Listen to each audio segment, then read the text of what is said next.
벗어. 못 들었나? 내 몸에 걸리적거리는 건 싹 다 치워버리고 오로지 총과 내 몸만 남겨두고 연습시켜주겠다는 거야. 영광인 줄 알아.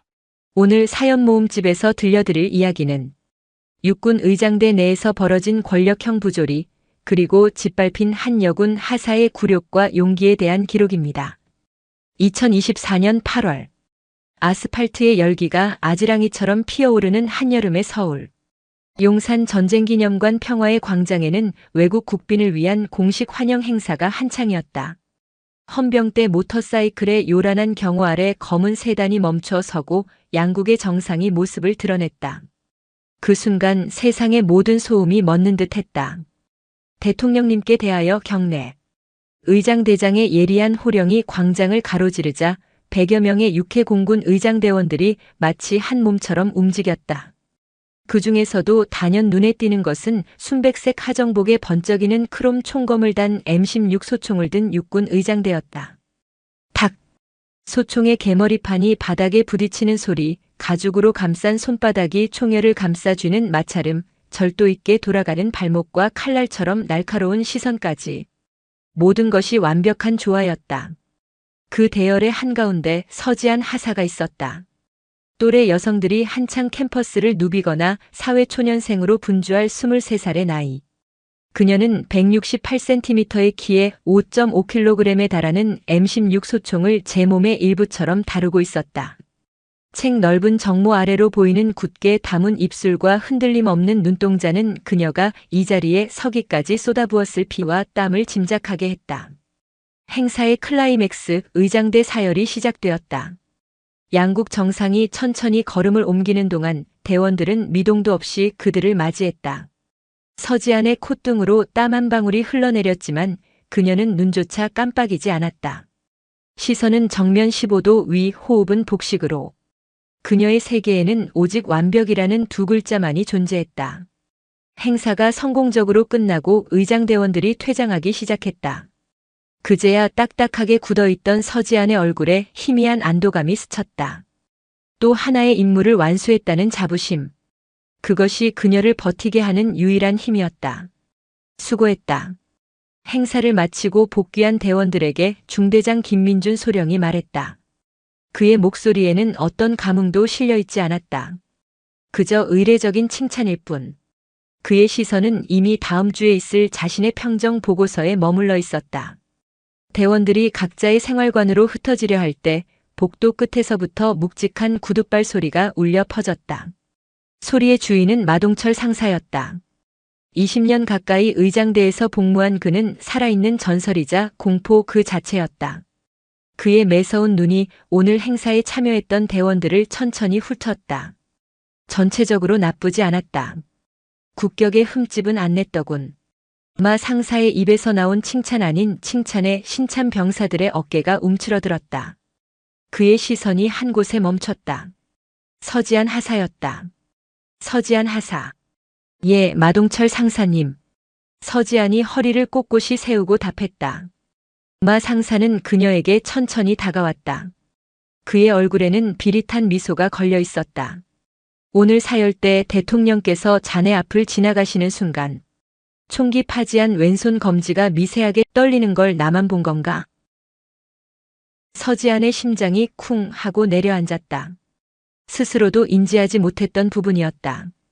하지만 마 상사의 눈은 매의 눈보다 정확했다. 아닙니다. 떨리지 않았습니다. 아니라고? 이 눈이 옹이구멍으로 보이나? 0.1mm 떨렸어. 그 0.1mm의 오차가 대한민국 육군의 수치다. 알겠나? 죄송합니다. 결국 서지안의 입에서 사과가 나왔다. 마 상사는 만족한 듯 고개를 끄덕였다. 여자가 완력이 부족해서 그런 거니 이해는 한다만 정신력으로 극복해야지. 안 그런가?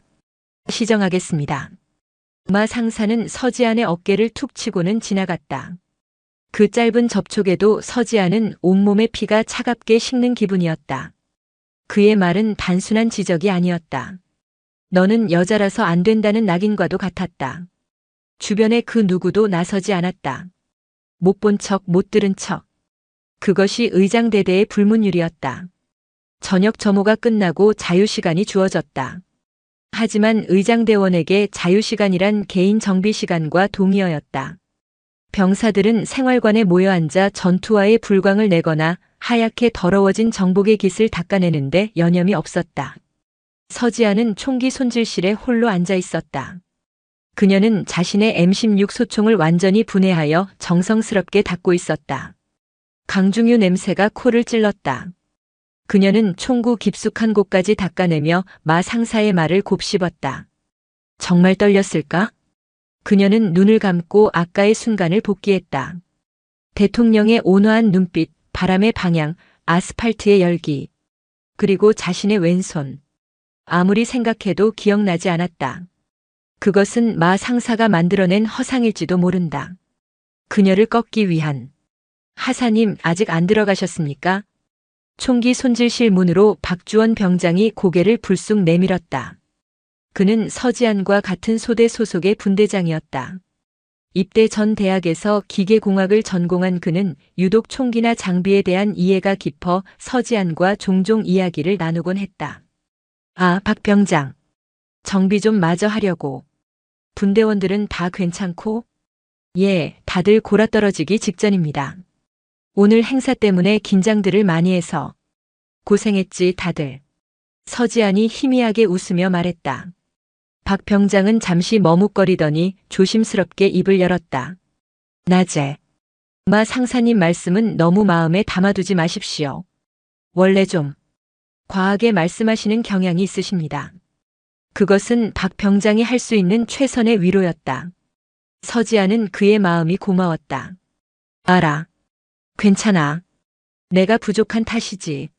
아닙니다. 하사님만큼 열심히 하시는 간부 저희 부대에 없습니다. 박주원의 진심 어린 말에 서지아는 잠시 울컥했다. 이 거대한 톱니바퀴 속에서 자신을 사람으로 봐주는 동료가 있다는 사실만으로도 큰 위안이 되었다. 고맙다, 박 병장. 얼른 들어가서 쉬어. 네. 하사님도 너무 무리하지 마십시오. 박 병장이 꾸벅 인사를 하고 사라졌다. 다시 혼자가 된 서지아는 조립을 마친 총을 들어 빈총 자세를 취해봤다. 차갑고 묵직한 감촉. 그녀는 이 무게를 사랑했다. 아버지는 그토록 반대했지만 군복을 입고 총을 든 자신의 모습이 자랑스러웠다. 아버지, 보고 계시죠? 저 잘하고 있습니다. 그녀는 총을 가슴에 품고 나지막이 속삭였다. 다음 날 국방부에서는 다음 주에 있을 미 합참의장 방한 및 환영 행사에 대한 최종 준비 회의가 열렸다. 육군 참모총장 서진혁 대장은 회의를 주관하며 빈틈없는 준비를 지시했다. 이번 행사는 한미동맹의 굳건함을 보여주는 중요한 자리입니다. 의장 행사 경호 의전. 어느 것 하나 소홀함이 없도록 각별히 신경 써주시기 바랍니다. 서 대장의 카리스마 넘치는 목소리에 회의실의 공기가 팽팽해졌다. 그는 대한민국 육군 50만을 책임지는 수장이자 야전과 정책을 두루 거친 전략가였다. 그의 책상 위에는 수많은 서류와 함께 낡은 사진 액자 하나가 놓여 있었다. 활짝 웃는 어린 딸의 사진이었다. 같은 시각 의장대 연병장에서는 최종 리허설이 한창이었다. 마동철 상사의 신경은 평소보다 10배는 더 날카로웠다. 동작 그만. 연습이 시작된 지 10분도 채 되지 않아 마 상사의 불호령이 터져나왔다. 서지안 하사, 또 너야. 받들어 총 자세에서 총구 들리는 속도가 0.5초 빨랐다. 혼자 튀고 싶어서 안달이 났나. 모든 대원들의 시선이 서지안에게 쏠렸다. 이번에는 명백한 트집이었다. 서지안은 모든 동작을 박자에 맞춰 완벽하게 수행했다. 아닙니다. 박자에 맞췄습니다. 아니라고? 중대장님 보셨습니까? 저 혼자 총 끝이 휙 올라가는 거? 마 상사가 옆에서 지켜보던 김민준 소령에게 동의를 구했다. 김 소령은 난처한 표정을 짓다가 마 상사의 눈빛을 보고는 마지못해 입을 열었다. 서하사. 조금. 그런 것 같기도 하군.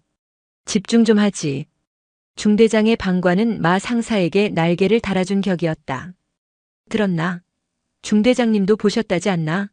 내년 하나 때문에 지금 전체 대열이 무너지고 있어. 의장대 망신은 내가 다 시키는구나. 마 상사는 인격 모독적인 발언도 서슴지 않았다. 서지아는 입술을 깨물었다. 분하고 억울했지만 수많은 병사들이 보는 앞에서 상관에게 대드는 것은 곧 항명이었다. 그녀가 할 수 있는 것은 침묵뿐이었다. 오늘 연습은 서하사 때문에 다 망쳤다. 전원 서하사가 똑바로 할 때까지 퇴근은 없다. 서하사를 원망해라. 모든 책임이 그녀에게 전가되었다. 동료들의 따가운 시선이 등 뒤에 박혔다. 서지아는 고개를 들 수 없었다.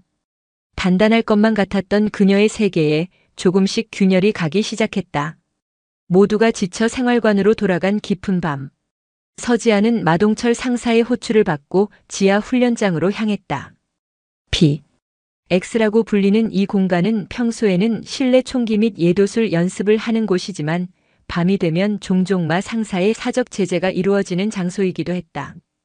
콘크리트 벽으로 둘러싸인 삭막한 공간에는 마 상사 혼자 그녀를 기다리고 있었다. 형광등 불빛 아래 그의 그림자가 길게 늘어져 있었다. 왔나? 부르셨습니까?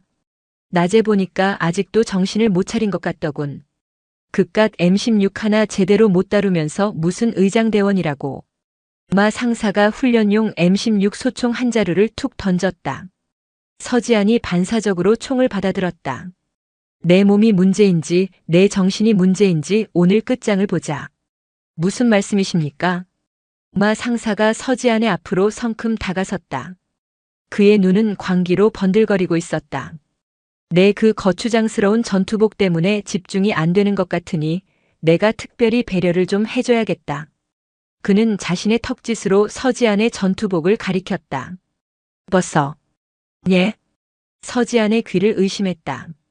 못 들었나? 전투복상의 하의 전투화 전부 벗으라고 했다. 내 몸에 걸리적거리는 건 싹 다 치워버리고 오로지 총과 내 몸만 남겨두고 연습시켜주겠다는 거야. 영광인 줄 알아. 서지안의 온몸이 돌처럼 굳었다. 이것은 훈련이 아니었다. 명백한 성희롱이자 인격살인이었다. 못하겠습니다. 뭐라고? 못해? 이건 지적이고 지도다 이년아. 상관의 정당한 지도에 불응하는 건 항명이야. 몰라. 여기서 항명으로 헌병대 갈래? 아니면 내 지도를 순순히 따를래? 협박이었다. 신임 하사인 그녀가 항명이라는 주홍글씨를 다는 순간 그녀의 군 생활은 그걸로 끝이었다. 마 상사는 그녀의 약점을 정확히 파고들었다. 시간은 5초 주겠다. 5, 4. 마 상사가 숫자를 세기 시작했다. 서지안의 머릿속이 하얗게 비어버렸다. 눈물이 핑 돌았다. 군인이 되겠다고 맹세했던 날, 자랑스러운 딸이 되겠다고 다짐했던 순간들이 주마등처럼 스쳐 지나갔다. 3, 2. 차가운 콘크리트 바닥, 희미한 형광등, 그리고 눈앞의 악마. 도망칠 곳은 없었다. 그녀의 손이 부들부들 떨며 전투복 상의의 첫 단추로 향했다. 그녀의 자존심이, 그녀의 세계가 산산조각 나고 있었다. 서지안의 손끝에서 마지막 단추가 풀렸다. 그녀는 저항을 멈춘 기계처럼 스스로 전투복 상의를 벗어 한쪽에 가지런히 개어놓았다. 이어서 전투화 끈을 풀고 전투복 하의마저 벗었다. 이제 그녀의 몸에 남은 것은 국방색 반팔 티셔츠와 검은색 반바지, 군에서 활동복이라 불리는 최소한의 복장뿐이었다. 맨살로 전해지는 지하실의 서늘한 공기가 그녀의 온몸을 휘감았다. 수치심이 칼날이 되어 심장을 저미는 듯 했다. 하지만 그녀의 눈은 더 이상 흔들리지 않았다. 눈물을 흘리는 대신 분노를 연료 삼아 강철 같은 의지를 태우고 있었다. 마동철 상사는 만족스러운 미소를 지으며 그녀의 모습을 훑어봤다. 그래, 진작 그랬어야지. 훨씬 보기 좋군. 군더더기 없이. 자, 이제 시작해볼까? 세워 총부터 실시. 세워. 총. 서지아는 구령에 맞춰 M16 소총을 몸의 오른쪽에 수직으로 세웠다. 그녀의 맨발이 차가운 콘크리트 바닥에 단단히 고정되었다. 느려. 다시. 세워. 총. 총열 덮개를 잡는 소나기 힘이 부족해. 총이 내 몸의 일부가 되어야 한단 말이다. 다시. 마 상사의 고함이 지하 공간을 울렸다. 서지아는 묵묵히 그의 지시에 따랐다. 세워 총 받들어 총 앞에 총 검사총 어깨 총.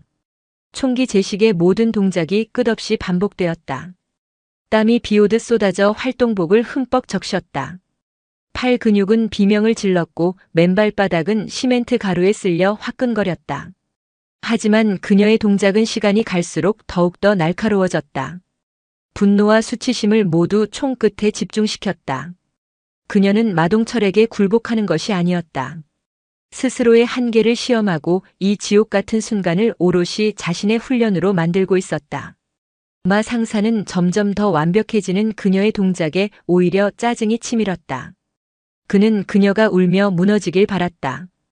애원하고 잘못했다고 빌기를 원했다. 하지만 서지아는 강철로 만든 인형처럼 묵묵히 모든 것을 수행해냈다. 돌려 총. 가장 고난도 기술인 돌려 총 명령이 떨어졌다.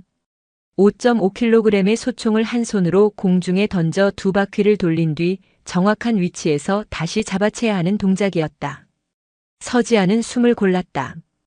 그녀는 소총을 가볍게 던져 올렸다. 크롬 총검이 형광등 불빛을 받아 섬광을 일으키며 허공에서 두 바퀴, 완벽한 원을 그렸다. 착! 소총은 한치의 오차도 없이 그녀의 손바닥에 안착했다. 그 순간만큼은 그녀는 마동철의 피지배자가 아니었다. 의장대의 그 누구보다 완벽한 동작을 수행해낸 자랑스러운 대한민국 육군 하사 서지안이었다. 마 상사의 얼굴이 흉측하게 일그러졌다. 박주원 병장은 생활관으로 돌아왔다가 무언가 허전함을 느꼈다. 책상 위에 있어야 할 자신의 보온병이 없었다. 오늘 오후 총기 손질을 마치고 총기 손질실에 두고 온 것이 분명했다. 아 진짜. 피곤한 몸을 이끌고 그는 다시 총기 손질실로 향했다. 의장대대 건물은 미음자 구조로 되어 있었고 총기 손질실과 지하 훈련장은 같은 복도를 공유했다. 끽. 오래된 복도 바닥이 삐걱거리는 소리를 냈다. 총기 손질실은 불이 꺼져 있었다. 그런데 복도 끝 지하 훈련장으로 내려가는 계단 쪽에서 희미한 불빛과 함께 고함 소리가 새어나오고 있었다. 다시 될 때까지 해 이년아. 마동철 상사의 목소리였다. 박주원의 심장이 덜컥 내려앉았다. 이 시간에 또 누군가 군기 교육을 받고 있는 것이 분명했다. 그는 조용히 발걸음을 돌리려 했다. 괜히 엮여서 좋을 것 하나 없다는 것을 그의 2년 가까운 군 생활이 가르쳐주고 있었다. 하지만 그 순간 그의 귓가에 다른 소리가 들렸다. 소총이 바람을 가르는 날카로운 소리, 그리고 거친 숨소리. 호기심이 두려움을 이겼다. 그는 고양이처럼 소리를 죽여 계단을 내려갔다. 지하 훈련장 문에는 내부를 확인할 수 있는 주먹만 한 크기의 철망창이 나 있었다. 박주원은 조심스럽게 그 창으로 눈을 가져갔다. 그리고 그는 보았다. 자신의 눈을 의심했다. 서지안 하사가 얇은 활동복 차림으로 서 있었다. 땀으로 흠뻑 젖은 그녀의 등과 맨발. 그리고 그 앞에서 팔짱을 낀 채 악마처럼 그녀를 노려보는 마동철 상사. 이게 무슨... 박주원의 머릿속이 하얗게 비었다. 이것은 군기 교육이 아니었다. 명백한 가혹행위이자 한 인간의 존엄성을 짓밟는 범죄였다. 그는 주먹을 꽉 쥐었다. 손톱이 손바닥을 파고드는 고통도 느껴지지 않았다. 온몸이 부들부들 떨렸다. 그때 그의 주머니 속에서 휴대폰이 희미하게 진동했다. 여자친구에게서 온 메시지였다. 그 순간 박주원의 머릿속에 번개 같은 생각이 스쳤다. 찍어야 해. 이대로 못 본 척 돌아설 수는 없다. 저것은 범죄다. 증거가 있어야 한다. 그는 떨리는 손으로 휴대폰을 꺼내 카메라를 켰다. 소리가 나지 않도록 모든 설정을 무음으로 바꿨다. 그는 다시 철망창으로 휴대폰 렌즈를 가져갔다. 마 상사의 얼굴이 나오지 않게 오직 활동복 차림으로 돌려 총을 하고 있는 서하사의 뒷모습과 실루엣만 잡히도록 구도를 맞췄다. 혹시라도 발각되면 끝장이었다. 제발, 제발. 심장이 터질 듯이 뛰었다. 그는 15초 남짓한 짧은 영상을 녹화하고는 그대로 뒤돌아 미친 듯이 계단을 뛰어 올라갔다. 자신의 심장 소리가 온 부대에 울려 퍼지는 것만 같았다. 박주원은 자신의 침상으로 돌아와 포단을 머리끝까지 뒤집어 썼다. 좁은 공간 안에서 그는 숨을 몰아쉬며 방금 찍은 영상을 확인했다. 어두운 화질, 흔들리는 화면. 하지만 영상 속 내용은 명백했다. 얇은 활동복 차림의 여군 하사, 그녀의 손에 들린 M16 소총, 그리고 배경으로 들리는 마 상사의 거친 욕설. 이걸 어떡하지? 이걸. 그는 머리를 감싸쥐었다. 당장 중대장에게 달려가 보고해야 할까? 아니, 김민준 소령은 마 상사의 편이다. 대대장에게? 신임 하사를 괴롭히는 고참 상사. 대대장이 과연 일개 병사의 말을 믿고 부대의 전설인 마 상사를 칠 수 있을까? 오히려 보고한 사실이 알려지는 순간 자신의 군 생활은 지옥이 될 터였다. 기수열외, 구타, 온갖 보복이 기다리고 있을 것이다. 저녁 날까지 매일이 가시밭길이 될 게 뻔했다. 두려움이 온몸을 잠식했다. 그냥 영상을 지워버리고 오늘 밤 일은 잊어버리는 게 현명한 선택일지도 모른다. 서 하사에게는 미안하지만 내 인생이 더 중요하지 않은가. 그는 삭제 버튼으로 손가락을 가져갔다. 하지만 차마 누를 수가 없었다. 영상 속에서 묵묵히 총을 돌리던 서 하사의 뒷모습이 눈에 밟혔다. 부임 첫날 어색해하는 신병들에게 먼저 다가가 말을 걸어주던 모습. 훈련 중 다친 병사를 직접 업고 의무실까지 뛰어가던 모습. 부당함에 침묵하지 않고 자신의 소신을 말하던 유일한 간부. 만약 저게 내 누나였다면? 박주원은 눈을 질끈 감았다. 비겁해지고 싶지 않았다. 그는 삭제 버튼에서 손을 떼고 인터넷 검색창을 열었다. 그리고 몇 개의 단어를 입력하기 시작했다. 군대, 내부, 고발, 익명, 충청남도 계룡시, 대한민국 국방의 심장, 계룡대 한편에 자리한 육군 참모총장 공관. 서진혁 대장은 막 미 8군 사령관과의 화상회의를 마치고 서재 의자에 깊숙이 몸을 기댔다. 어깨를 짓누르는 50만 육군의 무게가 퇴근 후에도 그를 떠나지 않았다. 그는 넥타이를 느슨하게 풀며 책상 위에 사진 액자를 집어들었다. 사진 속에는 10년 전 중학생인 딸 지안이 그의 철모를 쓴 채 환하게 웃고 있었다. 아내가 세상을 떠난 후 그는 홀로 딸을 키웠다. 늘 바쁜 아빠였지만 지안은 단 한 번도 그를 원망하지 않고 씩씩하게 자라주었다. 그런 딸이 육군 부사관이 되겠다고 했을 때 그는 하늘이 무너지는 심정이었다. 누구보다 군의 명예를 사랑했지만 동시에 군의 어두운 그늘 또한 잘 알고 있었기 때문이다. 자신의 귀한 딸이 그 험한 길을 걷는 것을 참아 볼 수 없었다. 아빠처럼 훌륭한 군인이 되고 싶어요. 아빠가 지키는 나라, 저도 함께 지키고 싶어요. 딸의 확고한 눈빛 앞에서 그는 결국 무너졌다. 그는 딸의 선택을 존중하기로 했다. 대신 단 하나의 조건을 걸었다. 아빠가 누군지 절대 군에서 티내지 마라. 내 실력으로 온전히 평가받고 내 힘으로 이겨내라. 하지만 정말 죽을 만큼 힘들면 그때는 딱 한 번. 아빠에게 전화해라. 그 후로 지아는 단 한 번도 힘들다는 내색을 한 적이 없었다. 며칠 전 통화에서도 아주 잘 지내고 있습니다. 걱정 마십시오. 라며 씩씩하게 말하던 딸이었다. 우리 딸, 잘하고 있겠지. 서진혁은 사진을 부드럽게 쓰다듬으며 나지막이 은조렸다. 그의 눈빛에는 딸에 대한 무한한 신뢰와 사랑, 그리고 그 밑바닥에 숨길 수 없는 불안감이 공존하고 있었다. 그는 자신의 딸이 서 있는 최전선이 총알이 빗발치는 전장이 아니라 군대 내부에 더 깊고 어두운 곳일 수 있다는 사실을 애써 외면하고 있었다. 깊은 새벽, 모두가 잠든 시간. 박주원은 침상 위에서 몇 시간을 고뇌했다.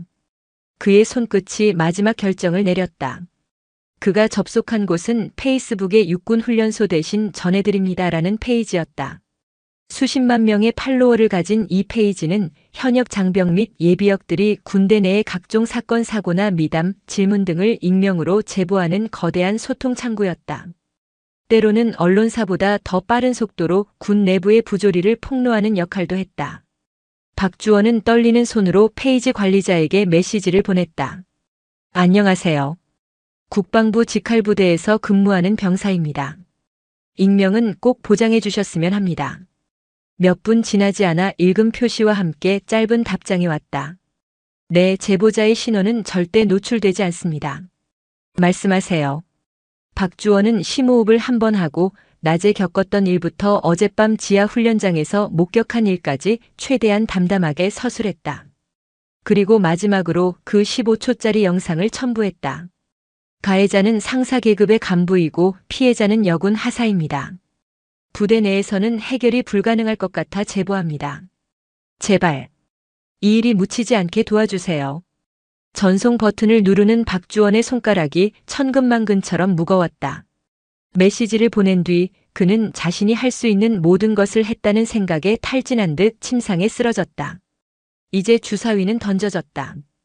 그가 쏘아 올린 작은 불씨가 과연 이 견고한 성벽을 무너뜨리는 거대한 화마가 될 수 있을까? 그는 알지 못했다. 그가 던진 작은 돌멩이가 대한민국 육군 전체를 뒤흔드는 거대한 파문의 시작이 되리라는 것을. 페이지 관리자 어는 제보 메시지를 확인하고 온몸에 소름이 돋았다. 그는 지난 몇 년간 수천 건의 제보를 다뤄왔지만 이번 건은 차원이 달랐다. 국방부 직할부대 의장대, 여군 하사, 그리고 가혹행위를 증명하는 15초의 영상. 이것은 단순한 군 부조리를 넘어 사회 전체를 뒤흔들 폭탄이었다. 그는 신중하게 움직였다. 제보 영상 속 인물들의 신원이 특정되지 않도록 서지안의 얼굴이 스치는 부분과 마동철의 목소리를 미세하게 변조했다. 하지만 영상이 주는 충격은 조금도 덜어내지 않았다. 그는 자극적인 제목과 함께 게시글을 올렸다. 충격 제보 국방부 의장대, 여군 하사 가혹행위 의혹 영상. 대한민국 국군의 얼굴, 의장대에서 벌어진 일이라는 제보입니다. 제보자에 따르면 상사 계급의 선임 간부가 여군 하사에게 속옷 차림에 가까운 활동복만 입힌 채 밤새 총기 훈련을 강요했다고 합니다. 영상은 그 증거의 일부입니다. 이 제보가 사실이라면 이는 21세기 대한민국 국군에서 절대 일어나서는 안 될 인권 유린입니다. 여러분의 관심과 공론화가 필요합니다. 게시글이 올라간 시간은 새벽 3시. 그러나 인터넷은 잠들지 않았다. 최초의 좋아요가 눌리고 첫 댓글이 달렸다. 이거 실화임? 합성이겠지. 와. 미쳤다 진짜. 저기가 군대냐 범죄 소굴이냐? 반응은 폭발적이었다.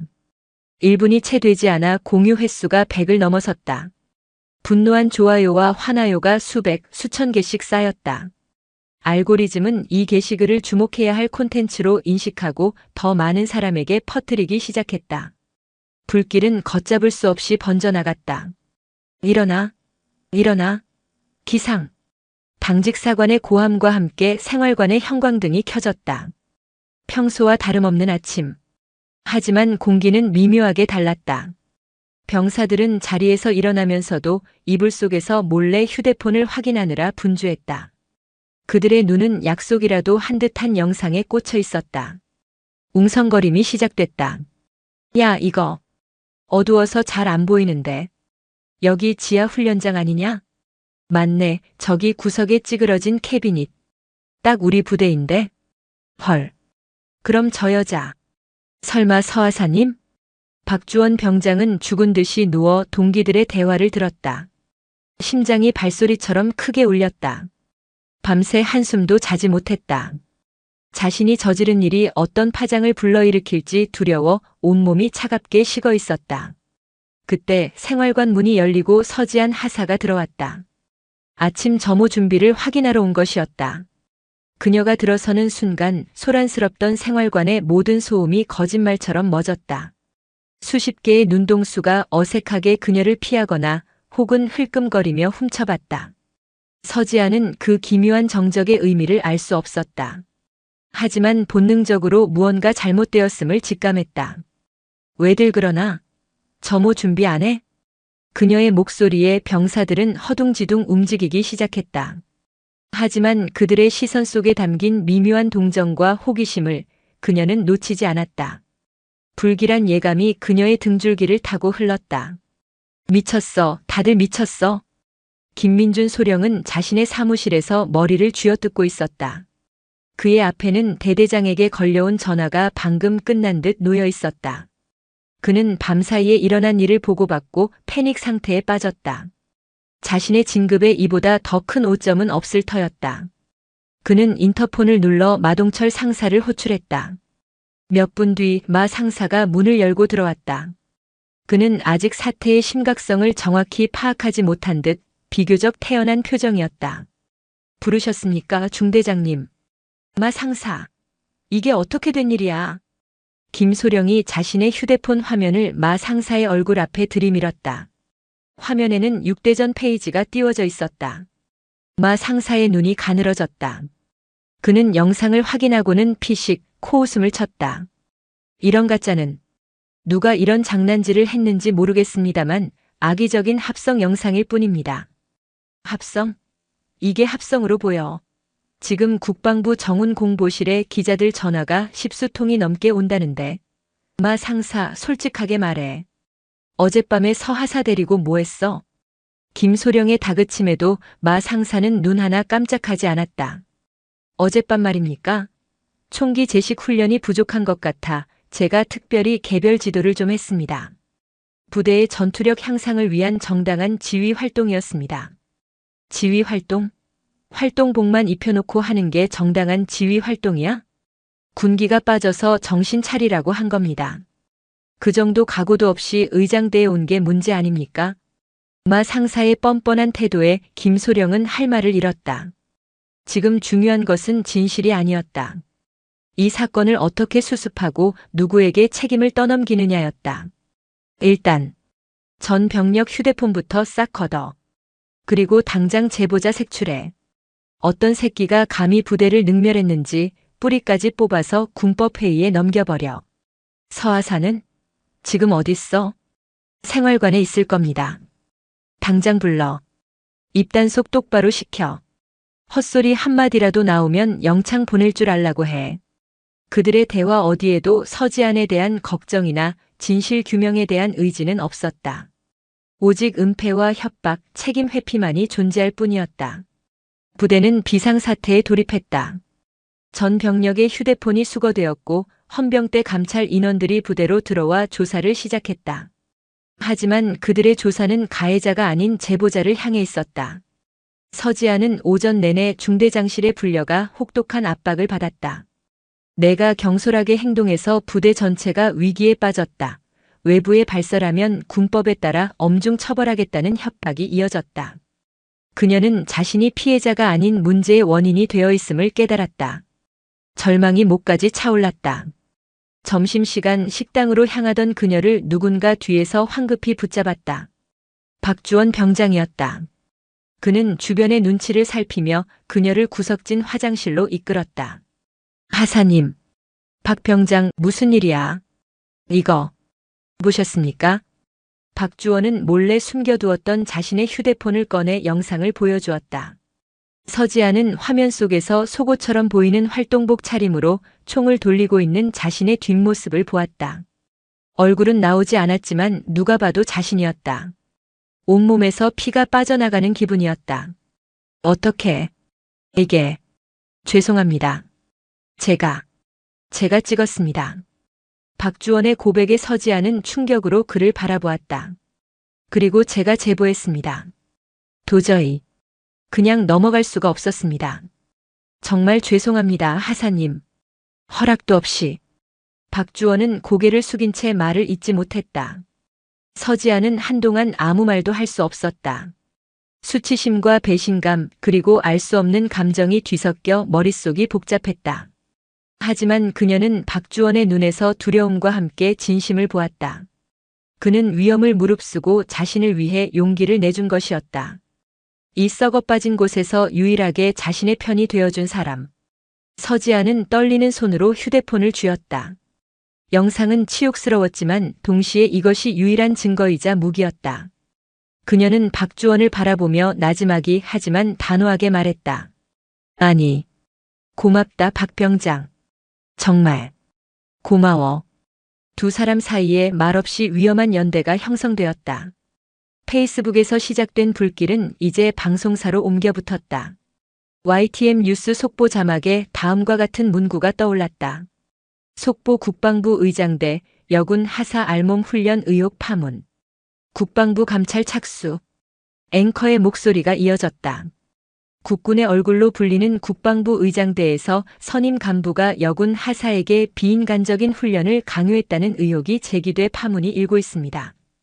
SNS를 통해 공개된 영상에는 이제 사건은 일개 부대의 문제를 넘어 대한민국 국군 전체의 신뢰를 뒤흔드는 대형 스캔들로 비화하고 있었다. 국방부 대변인은 원론적인 답변만 되풀이하며 진땀을 흘렸다. 총장님, 긴급 보고 드릴 사안이 있습니다. 서진혁 대장의 집무실 문이 조심스럽게 열리고 비서실장인 이성준 대령이 굳은 표정으로 들어섰다. 그의 손에는 태블릿 PC가 들려 있었다. 뭔가 이 대령. 서진혁은 한미연합훈련 계획서를 검토하다 말고 고개를 들었다. 국방부 근무지원단 의장대대 관련 사안입니다. 현재 언론과 인터넷을 통해 급속도로 확산되고 있는 영상입니다. 이 대령이 태블릿 PC를 서진혁의 책상 위에 올려놓고 영상을 재생했다. 서진혁은 팔짱을 낀 채 무표정으로 영상을 지켜봤다. 어두운 지하 공간, 활동복 차림의 여군, 그리고 들릴 듯 말 듯한 욕설. 그의 미간이 깊게 패였다. 이런 썩어 빠진 것들. 당장 국방부 조사본부에 특별 지시 내려 관련자 전원 직위해제하고 지휘고하를 막론하고 엄중히 문책해. 한치의 의혹도 남기지 말라고 하게. 서진혁의 목소리는 얼음처럼 차가웠다. 일말의 동요도 없는 완벽한 지휘관의 모습이었다. 그는 태블릿 PC를 밀어내며 다시 서류로 눈을 돌리려 했다. 바로 그 순간 무언가 그의 시선을 붙잡았다. 영상 속 여군의 뒷모습. 총을 돌리고 착 하고 잡아채는 그 찰나의 실루엣. 고되지만 흐트러짐 없는 자세. 수십 년간 군 생활을 한 그가 아니면 알아볼 수 없는 아주 미세한 신체의 특징. 그것은 너무나도 익숙한 모습이었다. 잠깐. 서진혁의 낮은 목소리에 이 대령이 멈칫했다. 영상. 다시 틀어보게. 최대한 확대해서. 이 대령은 의아했지만 즉시 명령에 따랐다. 영상이 다시 재생되고 화면이 확대되었다. 화질이 깨져 형체는 흐릿했다. 하지만 서진혁의 눈에는 똑똑히 보였다. 땀에 젖은 머리카락이 달라붙은 목덜미의 작은 점. 어릴 적 넘어져 생긴 왼쪽 어깨에 희미한 흉터 자국. 세상이 멈췄다. 대한민국 육군 참모총장 서진혁은 그 자리에 없었다. 오직 자신의 딸이 유린당하는 모습을 목격한 아버지 서진혁만이 존재했다. 집무실의 공기가 얼어붙었다. 서류를 쥐고 있던 그의 손에 힘줄이 돋아났다. 그의 얼굴은 감정을 읽을 수 없는 가면처럼 굳어 있었지만 그의 눈은 모든 것을 불태워버릴 듯한 백색의 분노로 이글거리고 있었다. 그는 천천히 자리에서 일어섰다. 이성준 대령은 생전 처음 보는 총장의 모습에 저도 모르게 마른 침을 삼켰다. 서진혁이 지옥의 밑바닥에서 울려 퍼지는 듯한 낮고 차가운 목소리로 말했다. 헬기 준비해. 예. 당장 용산으로 간다. 그것은 명령이었다. 대한민국 육군 참모총장이 내리는 분노와 슬픔이 담긴 가장 무서운 명령이었다. 계룡대 상공에 대한민국의 모든 공역을 잠재우는 굉음이 울려 퍼졌다. 육군 참모총장의 호출에 따라 지상 대기 중이던 UH-60 블랙호크 지휘 통제 헬기의 거대한 프로펠러가 맹렬하게 회전하기 시작했다. 서진혁 대장은 집무실을 나서는 그 짧은 순간 이미 모든 것을 결정했다. 그는 비서실장에게 단 2가지만을 지시했다. 첫째, 지금 즉시 국방부 조사본부장 연결해. 내 이름으로 육군 중앙수사단 특별수사팀을 소집, 동행시킨다고 전하게. 둘째, 내가 용산에 도착하기 전까지 의장대대 그 누구도 부대 밖으로 한 발짝도 나가지 못하도록 위수령에 준하는 부대 폐쇄 조치를 하달한다. 그것은 사실상 계엄에 가까운 한 부대를 향한 육군 참모총장의 가장 무서운 선전포고였다. 헬리패드에 도착했을 때 완전 무장한 군사경찰 병력과 함께 육군 중앙수사단장인 고강민 준장이 이미 대기하고 있었다. 고 준장은 서진혁의 오랜 신복이자 군내 그 어떤 불의와도 타협하지 않는 면도날로 통하는 인물이었다. 총장님. 설명은 이동하면서 듣도록. 가자. 서진혁은 더 이상의 말 없이 헬기에 올랐다. 그의 얼굴은 감정이라는 것이 존재하지 않는 단단한 화강암 같았다. 헬기가 육중한 동체를 하늘로 띄우자 계룡대의 풍경이 발밑으로 멀어졌다. 서울로 향하는 동안 고강민 준장은 태블릿 PC로 지금까지 파악된 상황을 간결하게 보고했다. 영상의 출처, 언론의 반응, 국방부의 미숙한 초기 대응. 그러나 서진혁의 귀에는 아무것도 들리지 않았다. 그의 눈은 오직 헬기 창밖, 빠르게 가까워지는 서울의 마천루에 고정되어 있었다. 그가 지키고자 했던 저 화려한 도시의 심장부에서 그의 가장 소중한 것이 짓밟히고 있었다. 그는 조용히 눈을 감았다. 뇌리에는 오직 활동복 차림으로 총을 돌리던 딸의 위태로운 뒷모습만이 새겨져 있었다. 의장대대 연병장은 그야말로 아수라장이었다. 중대장 김민준 소령은 전 중대원을 연병장에 집합시켜 놓고 광기 어린 제보자 색출에 혈안이 되어 있었다. 어떤 새끼야? 어떤 배신자 새끼가 감히 부대에 똥을 뿌렸어. 지금 자수하면 군법회의에 넘기는 선에서 끝내주마. 하지만 끝까지 버티다 잡히면 내놈 군 생활은 물론이고 인생 자체를 끝장내주겠어. 그의 협박에 병사들은 공포에 질린 채 서로의 눈치만 살피고 있었다. 박주원 병장은 핏기 없는 얼굴로 대열에 서 있었다. 심장이 발 뒤꿈치까지 내려앉는 기분이었다. 바로 그때였다. 두두두두두두. 하늘이 찢어지는 듯한 굉음이 연병장 전체를 뒤덮었다. 모두가 반사적으로 하늘을 올려다보았다. 검은색 블랙호크 헬기 한 대가 믿을 수 없는 속도로 고도를 낮추며 접근하고 있었다. 정상적인 접근이 아니었다.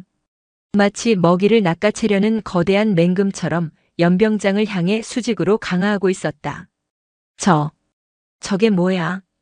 헬기는 VIP용 헬리패드를 무시하고 연병장 한가운데에 그대로 착륙했다. 강력한 하강풍에 연병장의 흙먼지가 폭풍처럼 휘날렸다. 병사들은 눈을 뜨지 못한 채 팔로 얼굴을 가렸다.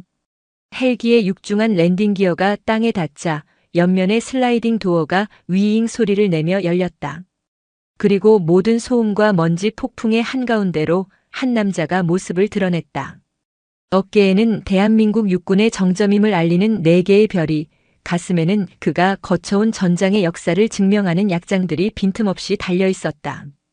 대한민국 육군 참모 총장 서진혁 대장이었다. 그의 뒤를 이어 소총으로 무장한 군사 경찰들이 신속하게 헬기 주변을 경계했다. 연병장의 모든 움직임이 정지했다.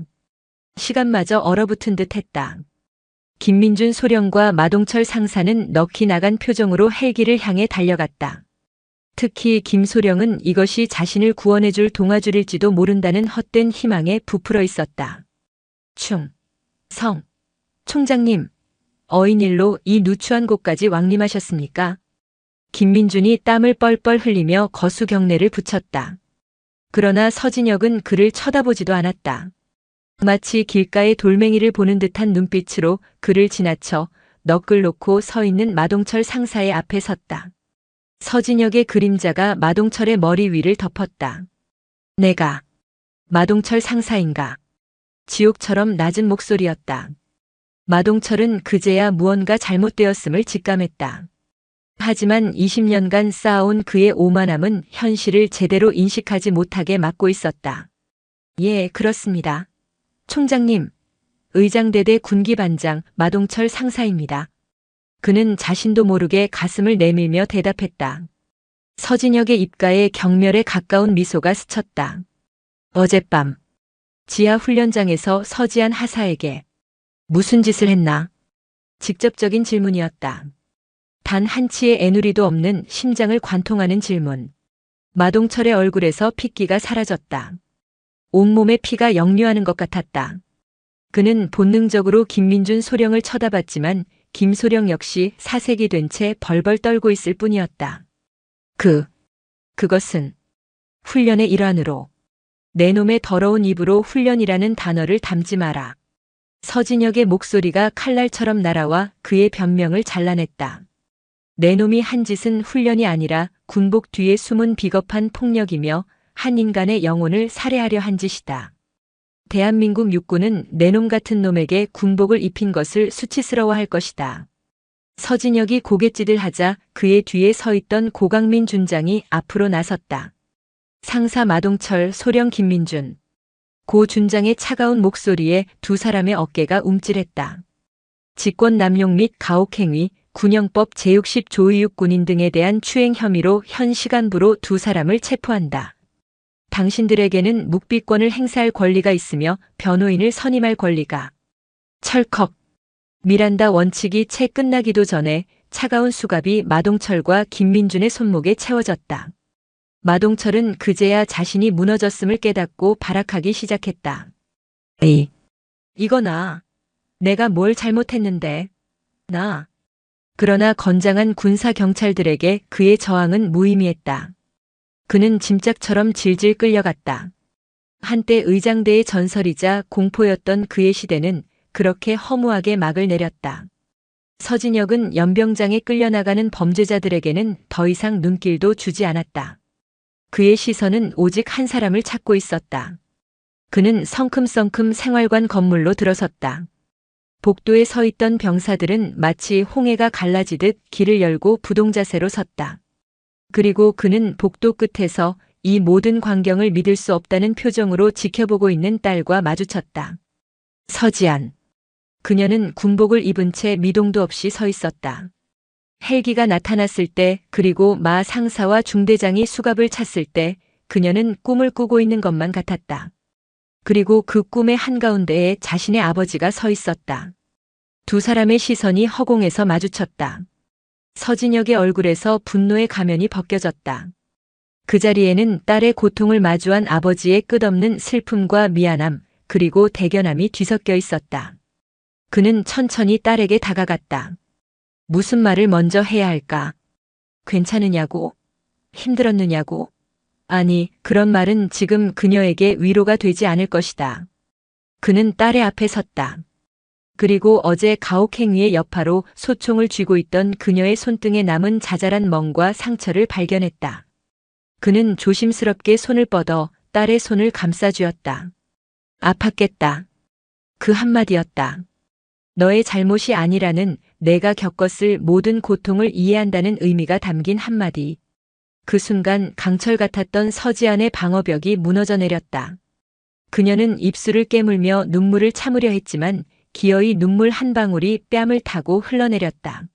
아빠. 군인이 된 후 그녀가 처음으로 군복을 입고 그를 아버지가 아닌 아빠라고 불렀다. 괜찮다. 우리 딸. 서진혁이 말했다. 이제 다 괜찮다. 그는 딸을 안아주는 대신 아버지가 아들이자 동료 군인이 된 아들에게 그러하듯 딸의 어깨를 힘주어 단단히 잡았다. 그것은 세상에서 가장 따뜻하고 굳건한 위로였다. 서진혁은 딸을 부관에게 잠시 맡기고 다시 연병장으로 나왔다. 연병장에는 의장대대 전 장병이 정렬해 있었다. 그들의 얼굴에는 아직도 공포와 혼란이 가득했다. 서진혁은 그들 앞에 섰다. 그의 목소리는 마이크 없이도 연병장 끝까지 울려 퍼졌다. 오늘 제군들은 대한민국 육군의 가장 부끄러운 모습을 목격했다. 병사들이 고개를 숙였다.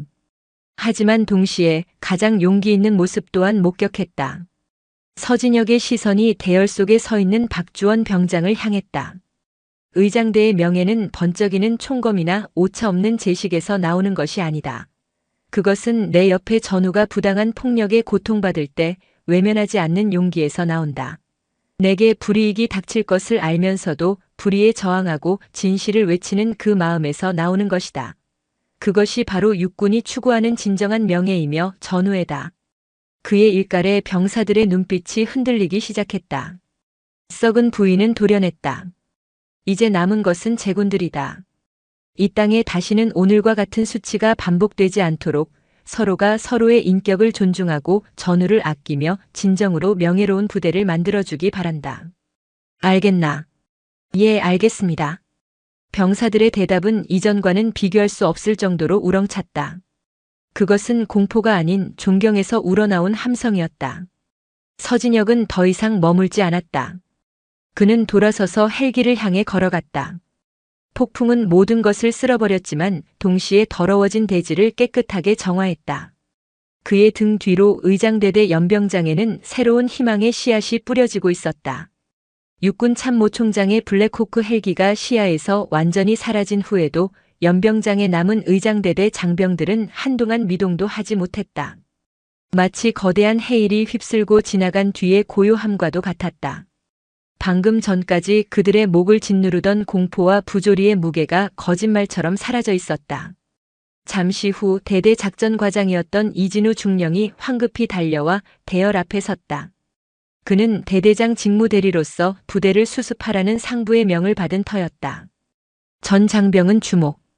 그의 목소리는 떨리고 있었지만 이전과는 다른 종류의 긴장감이 담겨 있었다. 방금 전 총장님의 지시에 따라 본부에서 새로운 지침이 하달되었다. 금일부터 의장대대는 육군본부 인권존중위원회의 특별관리 하에 전면적인 부대 문화 개선 프로그램에 돌입한다. 부당한 지시 및 가혹행위는 물론 폭언과 인격 모독 역시 엄중히 금지되며 즉각적인 징계 사유가 됨을 명심하기 바란다. 그의 선언이 끝나는 순간 병사들 사이에서 나지막한 탄식이 터져나왔다. 믿을 수 없다는 표정, 그리고 안도감. 일부 고참병들은 허탈한 표정을 지었지만 대다수 병사들의 얼굴에는 어둠을 걷어내는 새벽빛 같은 희망이 어렸다. 그날 밤 생활관의 풍경은 완전히 달라졌다. 그동안 마 상사와 김소령의 포갑 아래 억눌려왔던 목소리들이 터져나왔다. 병사들은 더 이상 서로를 감시하고 의심하지 않았다. 박주원 병장의 침상 주위로는 동기들과 후임들이 모여들었다. 그들은 박주원의 어깨를 두드리며 고생했다. 내가 진짜 용자다라며 진심 어린 격려를 보냈다. 그는 더 이상 외로운 내부 고발자가 아니었다. 모두가 인정한 의인이었다. 서지아는 생활관의 그 모습을 멀리서 조용히 지켜보았다. 그녀의 마음속에서도 차가운 얼음이 녹아내리는 듯한 온기가 퍼져나갔다. 사건 조사는 전례 없는 속도와 강도로 진행되었다. 육군 참모총장이 직접 지켜보는 사건이었다. 그 누구도 감히 진실을 왜곡하거나 축소할 수 없었다. 마동철 상사의 과거 행적들이 속속 드러났다. 서지안 이전에도 수많은 후배 장병들에게 상습적인 폭언과 가혹행위를 일삼았던 사실이 밝혀졌다. 그의 범죄 사실은 언론을 통해 연일 보도되었고 국민적 공분은 극에 달했다. 몇 주 뒤 열린 군사재판 1심에서 군사법원은 마동철 상사에게 직권남용 가혹행위, 군인 등 강제추행 등의 혐의를 모두 인정하여 징역 5년을 선고하고 법정 구속했다. 동시에 군인으로서 받을 수 있는 가장 큰 불명예인 파면이 결정되었다. 그의 군 경력 20년은 그렇게 가장 치욕스러운 방식으로 끝이 났다. 사건을 방관하고 은폐하려 했던 김민준 소령 역시 책임을 피하지 못했다. 그는 직무유기 혐의로 불명예 전역 조치되었고 군인연금 수급 자격까지 박탈당했다. 그의 기회주의적인 처세는 결국 자신의 모든 것을 잃게 만드는 부메랑이 되어 돌아왔다. 반면 박주원 병장은 육군 참모총장 명의의 표창을 수여받았다. 그의 용기 있는 행동은 전군의 모범 사례로 전파되었다. 그는 남은 군 복무를 동료들의 존경 속에서 무사히 마쳤고 만기 전역하는 날 부대원 모두의 박수를 받으며 위병소를 나섰다. 몸은 좀 괜찮으냐? 수화기 너머로 들려오는 아버지의 목소리는 한결 부드러워져 있었다. 그날 이후 서진혁 대장은 매일 밤 딸에게 전화를 걸어 안부를 물었다. 예, 아빠. 괜찮아요. 이젠 정말로요. 서지아는 창밖을 보며 대답했다. 부대에는 새로운 대대장과 중대장이 부임했고 분위기는 하루가 다르게 바뀌고 있었다. 지아나, 아빠가 다른 보직을 알아봤다. 육군 본부 행정직인데 의장대보다는 훨씬 편할 게다. 그곳에서 더는 힘들어하지 말고. 아버지의 말에는 딸을 고통의 현장에서 벗어나게 해주고픈 애틋함이 묻어 있었다. 서지아는 잠시 눈을 감았다. 편한 길을 택할 수도 있었다. 아무도 그녀를 비난하지 않을 것이다. 하지만 그녀는 고개를 저었다. 아니요, 아빠. 저 여기에 남겠습니다. 그녀의 목소리는 단호했다. 제가 무너졌던 바로 이곳에서 제 힘으로 다시 일어서고 싶어요. 그리고 다시는 저 같은 아픔을 겪는 후배가 나오지 않도록 제가 그들의 방패가 되어주고 싶습니다. 수화기 너머로 아버지의 긴 침묵이 흘렀다. 잠시 후 그는 깊은 숨을 내쉬며 말했다. 그래. 내가 내 딸이구나. 자랑스럽다 서하사. 서지아는 그제야 환하게 웃었다. 그녀는 더 이상 누군가의 보호가 필요한 존재가 아니었다. 스스로의 상처를 딛고 일어서 다른 이의 상처를 보듬어줄 준비가 된 진정한 군인으로 거듭나고 있었다. 가을 햇살이 눈부시게 쏟아지는 청와대 영빈관 앞들. 프랑스 대통령 방한 공식 환영 행사가 열리고 있었다. 석 달 전과 같이 의장대는 한치의 흐트러짐 없는 모습으로 국빈을 맞이하고 있었다. 하지만 그 내용은 질적으로 달라져 있었다. 분대, 받들어 총. 대열의 맨 앞에서 분대를 지휘하는 이는 서지안 하사였다. 그녀의 목소리는 낭낭하고 자신감에 차 있었으며 그녀의 받들어 총 구령에 따라 움직이는 분대원들의 동작에는 공포가 아닌 자부심과 신뢰가 담겨 있었다. 그녀의 옆에 선 신임 여군 하사의 총구가 살짝 흔들렸다. 서지아는 그녀를 쏘아보는 대신 사열이 끝난 뒤 조용히 다가가 자세를 교정해 주었다. 괜찮아. 누구나 처음엔 그래. 다음엔 더 잘할 수 있을 거야. 그녀의 따뜻한 격려에 신임 하사의 얼굴에 안도와 감사의 미소가 번졌다. 서지아는 그 미소를 보며 자신이 있어야 할 곳이 바로 여기임을 다시 한번 확인했다. 카메라는 당당하게 서 있는 그녀의 모습을 비추고 천천히 줌아웃하며 맑고 푸른 서울의 가을 하늘을 담아냈느나. 군복의 명예는 반짝이는 견장이나 화려한 약장에서 비롯되지 않는다. 그것은 내 옆에 전우를 향한 뜨거운 신뢰와 어떤 불의에도 꺾이지 않는 올곧은 신념 그리고 스스로의 상처를 딛고 다른 이를 지키기 위해 일어서는 고귀한 용기에서 비롯된다. 폭풍이 핥히고 간 상처 위로 비로소 진정한 강철로 거듭난 이들이 서 있었다. 그들이 바로 대한민국 국군, 그 자랑스러운 이름이었다. 오늘 사연 모음집의 이야기 어떠셨나요? 구독과 좋아요, 그리고 당신은 어디서 보고 계신지 댓글로 남겨주세요. 여러분의 응원이 사연 모음집에는 큰 힘이 됩니다. 감사합니다. 개 같은 년! 아주 지랄을 하네! 커피는 무슨? 중대 전체가 벌벌 떠는 시한폭탄 후임, 혹시 겪어보셨나요? 오늘은 그 시한폭탄이 하필 새로 부임한 여성 중령의 심지에 불을 붙여버린 사연입니다. 단결. 중사 박정식 금일부로 본부중대 전입을 명받았습니다. 이에 신고합니다. 십수년을 군복 입고 구르며 잔뼈가 굵은 베테랑 박정식 중사에게도 그날의 전입 신고는 유독 살얼음판을 걷는 듯한 기억으로 남아있다. 그를 맞이하는 중대장 오세준 대위의 얼굴에는 새로운 간부에 대한 기대감이라고는 눈곱만큼도 없었다. 대신 도저히 해결할 수 없는 거대한 문제 앞에 선 인간의 깊은 무력감만이 그늘져 있었다. 행정보급관 천용떡 상사는 대답 대신 굳은 얼굴로 지끈거리는 관자놀이를 지그시 누르며 땅이 꺼져라 한숨을 내쉬었다.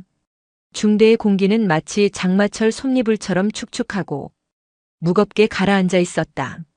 행정반을 오가는 병사들은 발소리마저 죽인 채 고양이처럼 걸었고 간부들의 얼굴에는 씻어내지 못한 피로가 역력했다. 마치 핵심 부품이 빠진 채 억지로 돌아가는 기계처럼 중대 전체가 위태로운 굉음을 내고 있었다. 신임 간부가 전입 온 첫날의 의례적인 활기나 설렘 따위는 사치였다. 그리고 그 모든 불안과 침체의 진원지에는 단 한 명의 병사가 있었다. 황인철 일병. 행정보급관 천용떡 상사가 내뱉은 이름 석자에는 단순한 골칫덩어리를 넘어선 일종의 공포와 체념마저 짙게 배어 있었다. 박정식 중사가 이 부대로 오기 바로 일주일 전 중대에는 또 한 명의 폭탄이 배달되었다.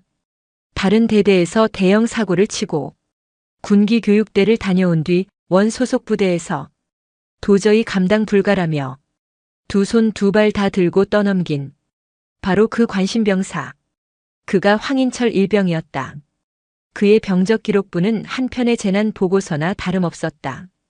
입대 전 조현병 진단 이력, 지속적인 약물 치료를 전제로 내려진 기적 같은 현역 복무 적합 판정, 하지만 자대 배치 이후 그의 증상은 서서히 통제 불능의 궤도로 이탈하기 시작했다. 결국 그는 생활관 선임 병장에게 너 오늘 밤에 죽여버린다고 은졸이며 의자를 집어 던지는 폭행 사건을 저질렀고 그 길로 군기 교육대 15일 처분을 받았다. 그리고 환경의 변화가 필요하다는 허울 좋은 명목 아래 폭탄은 돌고 돌아 바로 이 본부 중대로 넘어온 것이었다. 중대장 오세준 대위는 박 중사의 어깨를 힘없이 두드리며 말했다. 박 중사 다른 거 다 필요 없어. 그냥 황일병 저 새끼만 좀 잘 봐줘. 제발 사고만 안 치게. 그게 우리 중대 유일한 작전 목표야.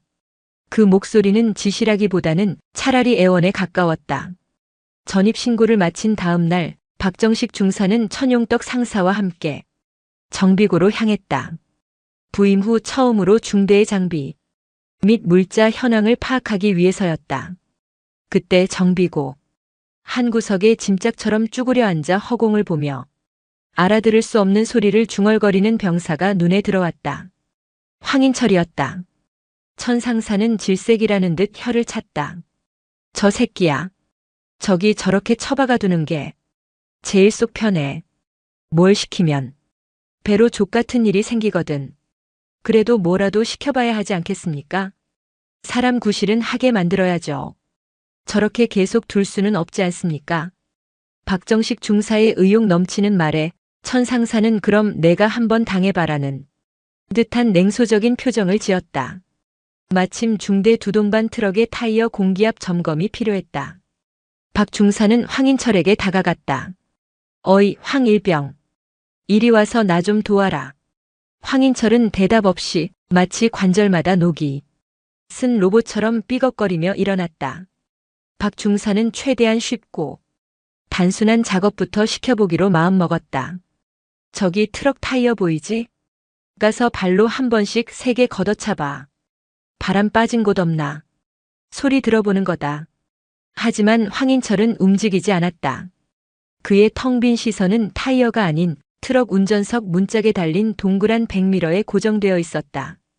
황일병, 내 말 안 들리나? 바로 그때였다. 황인철이 혼잣말로 무언가를 중얼거리면서 옆에 놓인 쇠 파이프 쪽으로 걸어갔다. 뭐라는 거야, 이 새끼가? 박 중사가 되묻는 순간 황인철은 쇠 파이프를 벼락같이 집어들고는 백미러를 향해 풀스윙을 하려 했다. 야, 이 미친 개새끼야. 박 중사가 기겁하며 본능적으로 그의 팔을 낚아챘다. 단 1초만 늦었어도 중대 자산이 눈앞에서 박살날 뻔한 아찔한 순간이었다. 황인철은 팔을 붙들린 채로도 깨버려야 해 라는 알아들을 수 없는 소리만 반복했고 그의 눈은 완전히 풀려 있었다. 박 중사는 등골을 타고 식은땀이 흐르는 것을 느꼈다. 이건 단순히 군 생활에 적응 못하는 고문관의 수준이 아니었다. 언제 터질지 모르는 안전핀 뽑힌 수류탄. 그 자체였다. 그는 천상사에게 다가가 단호하게 말했다. 행보관님 안 되겠습니다. 저 병사는 정비고 출입을 금지시켜야 합니다. 저 자신도 제 신변의 안전을 보장 못하겠습니다. 천상사는 그럴 줄 알았다는 듯 씁쓸하게 고개를 끄덕였다. 그날 밤 부대 인근의 허름한 곱창집에서 오세준 대위와 천용떡 상사가 소주잔을 기울이고 있었다. 타다 남은 연탄재처럼 두 사람의 얼굴에는 깊은 피로와 무력감이 재처럼 내려앉아 있었다. 행보관님 이제 어떡합니까 진짜. 정비고도 안 돼, 행정반도 안 돼, 취사장 보냈더니 거기 칼이 있어서 안 된다고 난리치고 쟤는 대체 어디에 둬야 합니까? 오대위가 답답한 속을 토해냈다. 천상사는 말없이 소주를 목구멍으로 털어넘겼다. 방법이 있나? 의병 전역시키자고. 의무대에 서류를 몇 번이나 쳐올렸는데 거기 군의관 새끼들은 맨날 약물 통제 가능, 현역 복무 적합. 이 지랄만 떨고 있으니 위에서는 사고 치지 말라고. 매일 쪼아대지 밑에 애들은 저 새끼 때문에 못 살겠다고 아우성이지. 우리가 무슨 부처님 가운데 토막입니까? 부처님 할아버지가 와도 저런 새끼는 못 다뤄요. 그래도 우리가 지휘관인데 책임을 져야죠. 책임? 중대장님, 저놈 하나 때문에 우리 중대 애들 전부 정신병 걸릴 판입니다. 어젯밤에는 불침번 서다가 갑자기 복도에서 소리를 꽥꽥 질러서 애들 다 깨우고 지랄 발광을 했습니다. 선임들은 걔 때문에 밤에 잠도 제대로 못 자고 후임들은 걔 눈치 보느라 하루 종일 얼어붙어 있고 이게 정상적인 부대입니까? 천상사의 목소리가 높아졌다. 그의 말은 오 대위의 가슴을 후벼 팠다. 틀린 말이 하나도 없었다. 황인철 한 명 때문에 부대 전체의 사기와 기강이 뿌리부터 썩어 들어가고 있었다. 하지만 그렇다고 그를 내칠 수도 포기할 수도 없었다. 그는 서류상 엄연히 자신의 부하였다. 그저 아무 일 없이 시간만 흘러서 저 새끼 전역하는 날만 오기를 비는 수밖에요. 오 대위가 자조적으로 말했다. 결국 그들이 내린 결론은 완벽한 방치였다. 어떻게든 사고가 나지 않을 가장 위험도가 낮은 곳에 그를 격리하고 시간을 버는 것. 그것이 군복 입은 두 남자가 할 수 있는 전부였다. 그러던 어느 날 변화의 바람이 불어왔다. 사단장 지시로 낡고 먼지 쌓인 부대 도서관을 개조해 장병 복지를 위한 카페를 만들게 된 것이다. 번듯한 에스프레소 머신과 그라인더가 들어왔고 아늑한 테이블과 의자가 배치되었다. 이름하여 단결 카페. 천상사는 마지막 지푸라기라도 잡는 심정으로 황인철을 카페 관리병으로 꽂아 넣었다. 커피 내리는 단순 반복 작업이라면 기계 같은 저놈도 할 수 있지 않을까 하는 신락 같은 희망이었다. 놀랍게도 그 희망은 현실이 되었다. 황인철은 커피 머신 앞에서만큼은 전혀 다른 사람이었다. 수십 가지 레시피를 단 한 번에 외웠고 바리스타 챔피언처럼 기가 막히게 부드러운 우유 거품을 만들어냈다. 중대에는 기적 같은 평화가 찾아왔다. 황인철은 더 이상 부대를 유령처럼 배회하지 않았고 병사들은 그의 커피를 마시며 잠시나마 팍팍한 군 생활의 시름을 잊었다. 간부들은 마침내 폭탄의 안전핀을 찾았다고 가슴을 쓸어내리며 안도했다. 그 위태로운 평화가 얼마나 허무하게 그리고 잔인하게 깨져버릴지 그 누구도 예상하지 못한 채 그날은 신임 사단 인사참모인 윤서인 중령이 부대를 처음으로 순시하러 온 날이었다. 육사 출신의 엘리트 여군으로 한치의 흐트러짐 없는 칼 같은 자세에서는 누구도 감히 무시할 수 없는 서슬퍼런 카리스마가 뿜어져 나왔다. 중대 시설을 둘러보던 그녀는 마지막 코스로 단결 카페에 들렀다. 중대장 오세준 대위는 마치 자신의 최대 업적인 양 자랑스럽게 황인철을 소개하며 커피 한 잔을 권했다. 따뜻한 아메리카노 한 잔 부탁합니다. 윤서인 중령이 부드럽게 주문하자 황인철은 말없이 커피를 만들기 시작했다. 향긋한 원두 향이 카페 안을 채웠고 오대위와 천상사는 마치 자기 자식이 재롱잔치라도 하는 양 흐뭇한 미소로 그 광경을 지켜보고 있었다. 황인철은 뜨거운 김이 오르는 커피가 담긴 컵을 윤중령 앞 카운터에 조심스럽게 올려놓았다. 윤중령이 고맙습니다라고 말하며 컵을 들려는 바로 그 순간이었다. 모두의 귀를 의심하게 만드는 나지막하지만 얼음 송곳처럼 날카로운 목소리가 카페의 모든 소음을 집어삼켰다. 개 같은 년 아주 지랄을 하네. 커피는 무슨 그의 입에서 토해내듯 튀어나온 말은 비수가 되어 나라와 그 자리에 있던 모두의 고막에 잔인하게 박혔다. 시간은 얼어붙었다. 윙윙거리던 커피 머신의 소음도 저 멀리 연병장에서 들려오던 훈련 구호도 심지어 자신의 심장 소리조차 들리지 않는 완전한 진공의 상태. 박정식 중사는 자신의 눈과 귀를 의심했다. 헛것을 들었기를 이 모든 것이 지독한 악몽이기를 간절히 바랐다. 하지만 그의 눈앞에 펼쳐진 광경은 부정할 수 없는 냉혹한 현실이었다. 오세준 대위의 얼굴은 하얗게 질리다 못해 푸르스름한 빛이 돌았다. 평소 어떤 위기 상황에서도 능글맞은 여유를 잃지 않던 그의 입이 미세하게 벌어진 채 닫히지 않았고 동공은 초점을 잃고 허공을 미친 듯이 헤매고 있었다. 행정보급관 천용떡 상사는 물 밖으로 나온 붕어처럼 입만 뻐끔거릴 뿐 아무 소리도 내지 못했다. 그의 굵고 주름진 손이 경풍이라도 난 듯 부들부들 떨리는 것이 보였다. 카페에 있던 다른 병사들은 약속이라도 한 듯 모두 고개를 숙인 채 그 자리에 돌처럼 굳어버렸다. 숨쉬는 법조차 잊어버린 사람들처럼 그들의 공포 어린 시선이 향하는 끝에는 윤서인 중령이 있었다. 모욕의 폭풍 후 한가운데에 선 그녀는 그러나 놀라울 정도로 미동도 없었다. 놀라지도 분노하지도 당황하지도 않았다. 그저 컵을 향해 뻗었던 손을 천천히 거두고는 자신을 향해 순도 100%의 증오를 쏘아붙이는 황인철을 똑바로 마주볼 뿐이었다. 그녀의 차분하고 깊이를 알 수 없는 눈빛은 마치 외과 의사가 암세포를 관찰하듯 황인철의 얼굴과 눈빛, 자세, 그 모든 것을 하나하나 해부하고 분석하는 듯 했다. 그 지독한 침착함이 오히려 주변의 공기를 더욱 서늘하게 만들었다. 얼마나 지났을까? 1초가 1년처럼 느껴지는 지옥 같은 정적을 깬 것은 윤서인 중령이었다. 그녀는 황인철에게서 시선을 거두고 넋이 나간 중대장에게로 얼음장처럼 차갑게 고개를 돌렸다. 그녀의 목소리는 분노로 떨리지 않았다. 오히려 칼날처럼 예리하고 사무적인 톤을 유지하고 있었다. 중대장. 네. 중령님. 오대위는 군인이 낼 수 있는 가장 기괴하고 비굴한 소리로 대답했다. 방금 이 병사가 나에게 한 말이 상관 모욕으로 인지되는가? 아니면 자네 부대에선 이게 일상적인 건의사항 보고 방식인가? 그것은 단순한 질문이 아니었다. 내가 이 상황의 책임자로서 직접 규정하고 보고하라는 피할 수 없는 명령이었다. 오세준 대위의 등줄기에서 식은땀이 폭포수처럼 흘러내렸다.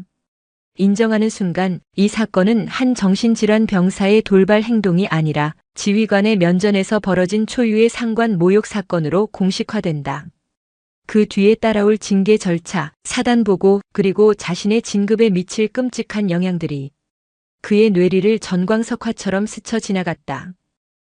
그게 잘못 들었습니다. 제가 헛것을 들은 것 같습니다.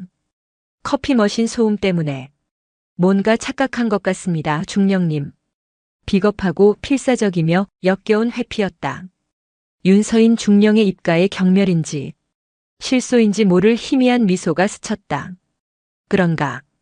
여기 있는 모두가 갑자기 이명현상을 겪었나 보군. 행정보급관, 상사, 천용떡, 천상사가 거의 비명에 가까운 목소리로 외쳤다. 이 병사 이름과 계급은 일병 황인철입니다. 금일부로 저 병사의 카페 출입을 금지시키고 내 사무실로 정식 서면 보고하도록. 병적기록부 사본, 신상명세서 전입 이후 모든 특이사항, 이 부대에서 저 병사에 대해 조치했던 모든 내용을 단 하나도 빠짐없이 오늘 17시까지. 네, 알겠습니다. 윤서인 중령은 더 이상 아무 말도 하지 않았다. 그녀는 자신이 주문했던 김이 모락모락 피어오르는 아메리카노에는 눈길 한 번 주지 않고 얼음 조각상처럼 몸을 돌려 카페를 나갔다. 그녀의 군화 소리가 멀어지자 얼어붙었던 카페 안의 시간이 그제야 고통스러운 신음을 내며 흐르기 시작했다. 이런 거지 같은 새끼가 진짜. 가장 먼저 이성을 되찾은 것은 천용떡 상사였다. 그는 당장이라도 카운터 너머로 뛰어들어가 황인철의 멱살을 잡고 아스팔트에 갈아버릴 것처럼 달려들었다. 박정식 중사가 간신히 그의 앞을 막아섰다. 행보관님, 진정하십시오. 여기서 이러시면 일이 더 커집니다. 이거 놔, 박 중사. 저 미친 새끼, 내가 오늘 영창이 아니라 관에 쳐넣어버릴 테니까. 하지만 황인철은 태연했다. 그는 천상사의 살기 어린 고함에도 아랑곳하지 않고 윤중령이 두고 간 커피를 싱크대에 쏟아버린 뒤 다시 행주를 들어 머신을 닦기 시작했다. 그의 세상에는 오직 자신과 커피 머신만이 존재하는 듯 했다. 그 기괴할 정도의 평온함이 지켜보는 이들을 더욱 소름 돋게 만들었다. 오세준 대위는 다리가 풀린 듯 의자에 주저앉았다. 그는 떨리는 손으로 담배를 꺼내 물었다. 하시발 다 끝났다. 내군 생활. 그의 절망적인 독백을 들은 천상사는 분노의 화살을 그에게로 돌렸다. 중대장님, 이제 속이 시원하십니까? 제가 저 새끼 저기 처박아 둘 때 뭐라고 했습니까? 언젠가 꼭 대형 사고 칠 거라고 했죠. 그걸 괜찮다, 어떻게든 되겠지 하면서 방치하고 덮어준 게 누굽니까? 뭐요? 행보관님, 지금 나한테 책임을 떠넘기시는 겁니까? 저 새끼 카페 관리병으로 추천한 게 누군데? 그때는 행보관님도 이게 최선이고 신의 한 수라고 하지 않으셨습니까? 두 지휘관의 추악한 고성이 카페 안을 울렸다. 서로에게 책임을 떠넘기며 자신들의 안위와 진급을 걱정할 뿐 사태의 본질을 해결하려는 의지는 누구에게도 보이지 않았다. 소식을 듣고 달려온 다른 간부들은 어쩔 줄 몰라 하며 두 사람의 눈치만 살폈다. 그날 오후 중대는 윤서인 중령이라는 보이지 않는 태풍의 눈 안으로 남김없이 빨려 들어갔다. 천상사는 17시에 맞춰 그녀에게 보고할 서류 뭉치를 만드느라 행정반 창고를 뒤집어 엎으며 먼지를 뒤집어 써야 했다. 오대위는 대대장에게 불려가 30분 넘게 쌍욕을 들어가며 고개를 숙이고 있어야 했다. 소문은 삽시간에 부대 전체로 퍼져나갔다. 본부중대 미친놈이 신임 인사참모한테 면전에서 쌍욕을 박았다더라는 이야기는 온갖 살이부터 부대를 전염병처럼 떠돌았다. 하지만 예상과 달리 윤서인 중령은 아무런 후속 조치를 취하지 않았다. 그녀는 천상사에게 보고받은 서류를 검토한 뒤 알겠다는 한마디만 했을 뿐 황인철에 대한 징계위 소집을 요청하지도 중대에 별다른 지시를 내리지도 않았다. 마치 그날의 치욕적인 모욕을 모두 잊어버린 사람처럼 그녀는 자신의 업무에만 몰두했다. 그녀의 침묵은 중대 간부들에게 더 큰 공포였다.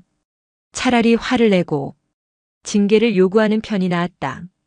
이렇게 아무런 반응이 없으니 마치 사형 집행 날짜를 기다리는 사형수처럼 피가 바싹바싹 마르는 기분이었다.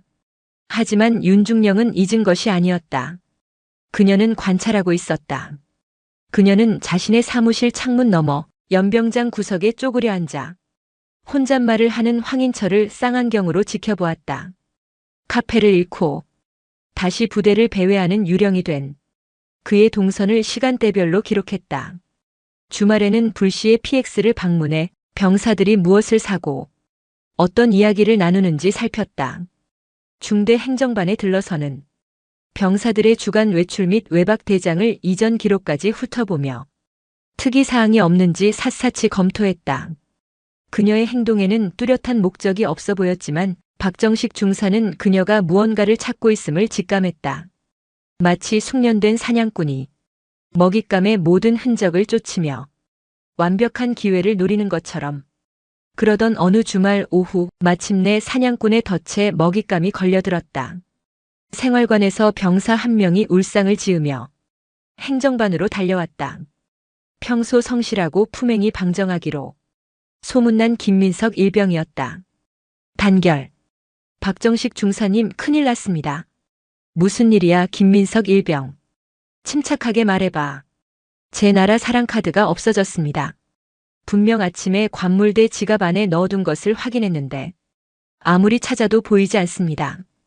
분실인지 도난인지 알 수 없는 상황. 박 중사가 일단 김일병을 진정시키고 함께 생활관을 다시 수색했지만 카드는 나오지 않았다. 바로 그때 김일병의 휴대폰으로 문자 메시지 한 통이 도착했다. KB나라 사랑 15시 32분 승인. 김민성님. 13,500원. 사용처 4단 단결마트. 김민석 일병의 얼굴이 하얗게 질렸다. 중사님, 저는 오늘 PX에 간 적이 없습니다. 계속 생활관에서 책 보고 있었습니다. 그 순간 박정식 중사의 뇌리에 한 사람의 얼굴이 섬광처럼 스쳐 지나갔다. 그리고 거의 동시에 행정반 문이 열리며 윤서인 중령이 들어섰다. 그녀는 방금 전에 소동을 다 들었다는 듯 차분한 목소리로 말했다. 박 중사, 방금 그 카드 결제 내역 나에게 보고하도록. 그리고 김민석 일병, 잠시 나 좀 보지. 윤서인 중령의 눈이 조용히 빛나고 있었다. 오랫동안 기다려온 반격의 실마리를 찾아낸 사냥꾼의 눈빛이었다. 윤서인 중령의 등장은 행정반의 혼란스러운 공기를 단숨에 장악했다. 그녀의 목소리는 낮고 차분했지만 그 안에 담긴 흔들림 없는 권위는 겁에 질린 김민석 일병과 당황한 박정식 중사를 동시에 집중시켰다. 김민석 일병. 이 일병. 김민석. 많이 놀랐을 텐데 걱정하지 마라. 윤중령은 김일병을 자신의 옆 의자에 앉혔다. 겁에 질린 병사를 다그치지 않고 오히려 그의 눈을 맞추며 안정시키려는 그녀의 태도는 노련한 베테랑 형사의 그것과 같았다. 지금부터 내가 하는 질문에만 아는 대로 침착하게 답하면 된다. 이건 너의 잘못이 아니야. 그녀의 차분한 음성에 김일병은 겨우 안정을 되찾고 고개를 끄덕였다. 카드는 정확히 언제 마지막으로 봤지? 오늘 아침 08시 점호 직후 관물대를 정리하면서 지갑 안에 있는 것을 확인했습니다. 그때 지갑에서 교통카드를 빼고 다시 지갑을 서랍에 넣었습니다. 지갑을 둔 서랍은 잠글 수 있는 건가? 아닙니다. 잠금 장치가 없는 일반 서랍입니다. 오늘 너와 같은 생활관을 쓰는 병사들은 모두 어디에 있었나? 생활관에 혼자 남아있던 인원은 없었나? 모두 각자 작업이 있었습니다. 황일병과 박상병은 저와 함께 제초 작업에 나갔고 김상병은 통신반으로 갔습니다. 생활관은 비어 있었습니다. 질문은 집요하고 구체적이었다. 윤중령은 김일병의 진술을 통해 그의 동선과 상황을 재구성하며 용의자가 범행을 저지를 수 있었던 시간과 공간의 빈틈을 명확히 하고 있었다. 그녀의 시선이 박정식 중사에게 향했다. 박 중사. 네, 중령님. 지금 즉시 4단 단결마트 책임자에게 연락해서 15시부터 16시 사이 계산대 앞 CCTV 영상을 전부 확보하도록. 하드디스크 원본을 통째로 가져오는 게 제일 좋다. 내 지시라고 전하고 만약 관리 상사놈이 규정이나 절차를 운운하며 비협조적으로 나오면 부대 내 물품 도난 사건에 대한 인사참모 직권의 수사 협조 명령이며 불응시 군사경찰법에 의거하여 수사방해 혐의로 처벌될 수 있다고 분명히 경고해. 그녀의 지시는 단호하고 막힘이 없었다. 단순히 영상을 가져오라는 지시가 아니라 발생할 수 있는 모든 변수를 차단하고 가장 확실한 증거를 확보하려는 치밀한 계산이 깔려 있었다. 박정식 중사는 자신도 모르게 군기가 바짝 든 목소리로 대답했다. 네, 알겠습니다. 즉시 다녀오겠습니다. 박정식 중사가 단결마트로 달려가고 김민석 일병을 생활관으로 돌려보낸 윤중령은 행정반에 홀로 남아 무언가를 기다렸다. 그녀는 아까 천상사에게서 받은 황인철의 서류처를 다시 꼼꼼히 검토했다. 이전 부대에서의 폭행 사건 기록, 군 병원의 진료 기록, 그리고 우리 중대로 전입 온 이후의 관찰 기록까지 흩어져 있던 점들이 하나의 선으로 이어지고 있었다. 얼마 후 박 중사가 상기된 얼굴로 돌아왔다. 그의 손에는 USB 하나와 서류 몇 장이 들려 있었다. 중령님, 영상 확보했습니다. 그리고 이것은 해당 시간대 모든 결제 기록입니다. 마트 관리 상사가 중령님 말씀을 전해 듣자마자 안색이 파랗게 변하더니 꼬리를 내리고 전부 협조해 주었습니다. 잘했다. 틀어보지. 박 중사는 행정반 컴퓨터에 USB를 꽂고 영상을 재생했다. 화면에는 한가로운 주말 오후의 PX 풍경이 나타났다. 윤중령은 정확히 15시 32분으로 시간을 옮겼다. 화면 속에는 익숙한 인형이 서 있었다. 구부정한 자세, 초점 없는 눈으로 주변을 불안하게 힐끔거리는 모습. 황인철 일병이었다. 그는 과자 몇 봉지와 음료수를 계산대 위에 올려놓고 주머니에서 카드를 꺼내 단말기에 꽂았다. 그의 손놀림은 어딘지 모르게 서툴고 초조해 보였다. 결제가 끝나자마자 그는 영수증도 챙기지 않고 물건을 비닐봉지에 대충 쑤셔넣고는 누군가에게 쫓기기라도 하는 듯 황급히 PX를 빠져나갔다. 윤중령은 영상을 여러 번 돌려보며 그의 행동 패턴 하나하나를 눈에 새겼다. 그의 불안한 시선, 서두르는 몸짓, 모든 것이 그의 유죄를 소리 없이 증언하고 있었다. 그녀는 박 중사에게 물었다. 이 시간 황인철 일병의 임무는 뭐였지? 확인해보니 카페 폐쇄 이후 별다른 보직이 없어. 개인 정비 시간이었습니다. 생활관 대기였습니다. 김민석 일병의 생활관에 아무도 없던 시간과 정확히 겹칩니다. 기회, 수단, 그리고 영상 증거. 모든 것이 완벽했다. 퍼즐의 마지막 조각이 제자리를 찾았다. 윤중령은 자리에서 일어났다. 그녀의 표정은 얼음처럼 차가웠지만 눈은 조용히 타오르고 있었다. 중대장과 행보관을 내 사무실로 오라고 하게. 그리고 황인철 일병도. 그녀는 덧붙였다. 강제로 끌고 오지 말고 인사참모님께서 잠시 보자고 하신다고 조용히 데려와. 덫의 마지막 단계는 먹잇감이 스스로 덫 안으로 걸어 들어오게 만드는 것이었다. 인사참모실에는 숨막히는 침묵이 흘렀다. 윤서인 중령을 중심으로 마치 재판정의 배심원처럼 굳은 얼굴에 오세준 대위, 천용떡 상사, 박정식 중사가 서 있었다. 그리고 그들 앞에 황인철 일병이 고개를 푹 숙인 채 서 있었다. 그는 자신이 왜 이곳에 불려왔는지 전혀 감을 잡지 못하는 듯 여전히 멍한 표정으로 바닥만 내려다보고 있었다. 윤중령이 고요를 깨고 입을 열었다. 황인철 일병 황인철. 오늘 15시부터 16시 사이 어디에 있었나? 생활관에 있었습니다. 그의 목소리는 거의 기어들어갈 듯 작았다. 혼자 있었나? 그렇습니다. 이상하군. 윤중령은 책상 위의 모니터를 황인철 쪽으로 돌렸다. 화면에는 PX CCTV 영상이 정지된 채 떠 있었다. 정확히 황인철이 김민석 일병의 카드로 결제하는 순간이었다. 이 영상에 찍힌 사람은 너와 아주 닮았는데 내가 생활관에 있었다면 이건 누구지? 내 쌍둥이 형제라도 군 복무를 같이 하고 있나? 모니터를 본 황인철의 동공이 지진이라도 난 듯 격렬하게 흔들렸다. 그의 어깨가 움찔 떨렸고 입술이 파르르 경련했다. 처음으로 그의 가면 같은 무표정이 깨지고 당혹감과 원초적인 공포가 드러나는 순간이었다. 그는 필사적으로 고개를 저었다. 저 아닙니다. 제가 아닙니다. 저런 곳 간 적 없습니다. 그런가? 윤중령은 여유롭게 등받이에 몸을 기댔다.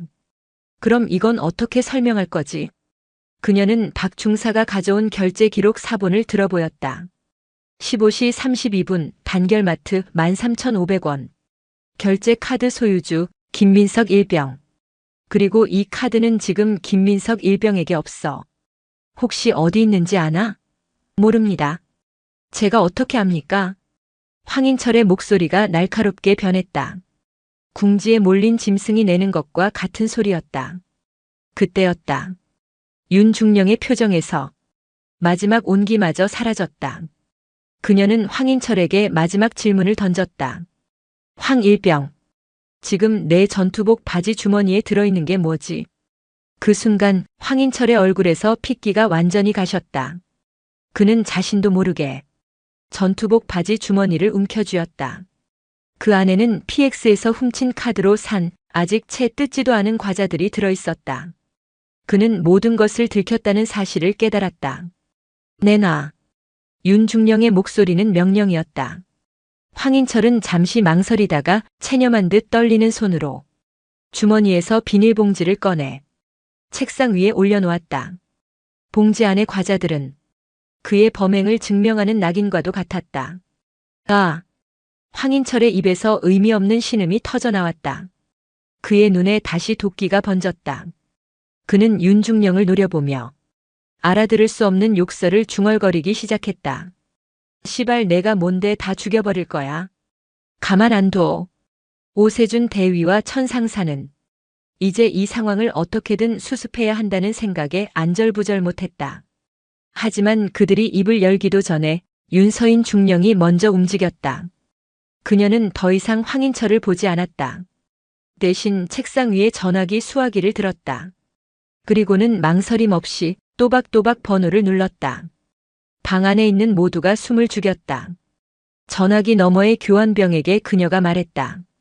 그 목소리는 강철처럼 단단하고 차가웠다. 여기 사단 인사참모다. 군사경찰대 수사과 연결해. 수화기를 내려놓는 소리가 사형 선고의 망치 소리처럼 인사참모실 안을 울려 퍼졌다. 황인철의 얼굴에서 도끼와 분노가 거짓말처럼 사라지고 그 자리에는 오직 순수한 공포만이 남았다. 군기 교육대나 영창이 아니었다. 이것은 범죄였고 자신을 데리러 오는 것은 선임이나 간부가 아닌 군사경찰이었다. 창밖으로 멀리서부터 사이렌 소리가 희미하게 들려오기 시작했다.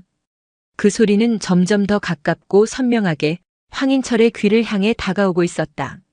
사이렌 소리는 단순한 소음이 아니었다. 그것은 부대 내의 비공식적인 질서와 암묵적인 룰이 끝나고 거스를 수 없는 법이라는 차가운 기계가 작동하기 시작했음을 알리는 서곡이었다. 인사참모실 밖 복도를 울리는 여러 개의 군합발 소리는 점차 가까워졌고 마침내 문이 열리며 군사경찰 완장을 찬 수사관 2명이 들어섰다. 그들의 등장은 방 안의 공기를 완전히 바꿔놓았다. 지금까지의 문제는 중대 내부의 갈등, 간부들의 고뇌, 병사들의 공포라는 감정적인 영역에 속해 있었다. 하지만 군사경찰의 차갑고 건조한 눈빛 앞에서는 모든 감정과 서사가 무의미했다. 그들에게 황인철은 아픈 병사나 골칫덩어리가 아니었다. 그저 피의자일 뿐이었다. 단결. 군사경찰대 수사과 박성훈 중사입니다. 신고받고 출동했습니다. 대표로 보이는 박 중사의 목소리는 낮고 기계적이었다. 그는 윤서인 중령에게 거수 경례를 한 뒤 곧바로 의자에 주저앉아 있는 황인철에게로 시선을 옮겼다. 그 시선에는 동정이나 분노 같은 감정이 일절 담겨 있지 않았다. 오직 사실관계를 확인하고 절차에 따라 처리하려는 목적 의식만이 존재했다. 황인철 일병 맞나? 정신 차려라. 지금부터 군사경찰 수사관의 질문에 똑바로 대답해야 한다. 박 중사는 책상 위에 놓인 황인철이 꺼내놓은 비닐봉지를 턱짓으로 가리켰다. 주머니에서 나온 거 전부 본인 건가? 뭘로 계산했지? 김민석 일병의 나라 사랑카드로 계산한 거 맞나? 황인철의 모든 방어 기제는 완전히 무너져 내렸다. 욕설을 내뱉던 도끼도 자신을 합리화하던 망상도 냉정한 법의 집행자 앞에서는 아무런 힘을 발휘하지 못했다. 그의 입에서 마침내 거의 들리지 않는 목소리가 새어나왔다. 기억이 안 납니다. 제가 한 게 아닙니다. 박성훈 중사는 비웃음조차 짓지 않았다. 그는 더 이상 황인철과 말을 섞는 것이 무의미하다고 판단했다. 그는 함께 온 하사 수사관에게 고갯짓했다. 피의자에게 미란다 원칙 고지하고 현시간부로 절도 혐의 현행범으로 체포한다. 즉시 신병 인계해서 군사경찰대로 연행해. 추가 조사는 거기서 진행한다. 네, 알겠습니다. 하사 수사관이 황인철 앞으로 다가가 그의 양팔을 붙잡고 일으켜 세웠다. 그리고는 마치 교본을 읽듯 아무런 감정 없는 목소리로 그의 권리를 고지했다. 황인철 일병, 당신은 현재 절도 혐의로 체포됩니다. 당신은 변호인을 선임할 수 있으며 변명의 기회가 있고 불리한 진술을 거부할 권리가 있습니다. 황인철은 아무런 저항도 하지 못했다. 그는 끈 떨어진 인형처럼 수사관들의 손에 이끌려 인사참모실을 나섰다. 그의 축 처진 어깨는 한 군인의 군 생활이 가장 치욕적인 방식으로 끝나고 있음을 보여주고 있었다. 복도 창문 너머로 그가 군사경찰대 차량 뒷좌석에 구겨지듯 타는 모습이 보였다. 중대의 폭탄은 그렇게 너무나도 허무하게 제거되었다. 황인철이 사라진 인사참모실에는 무거운 침묵과 함께 희미한 소독약 냄새 같은 것이 남았다. 마치 오염된 무언가를 깨끗하게 치우고 난 뒤의 냄새 같았다. 박성훈 중사는 윤서인 중령에게 정식으로 서류를 건네며 말했다.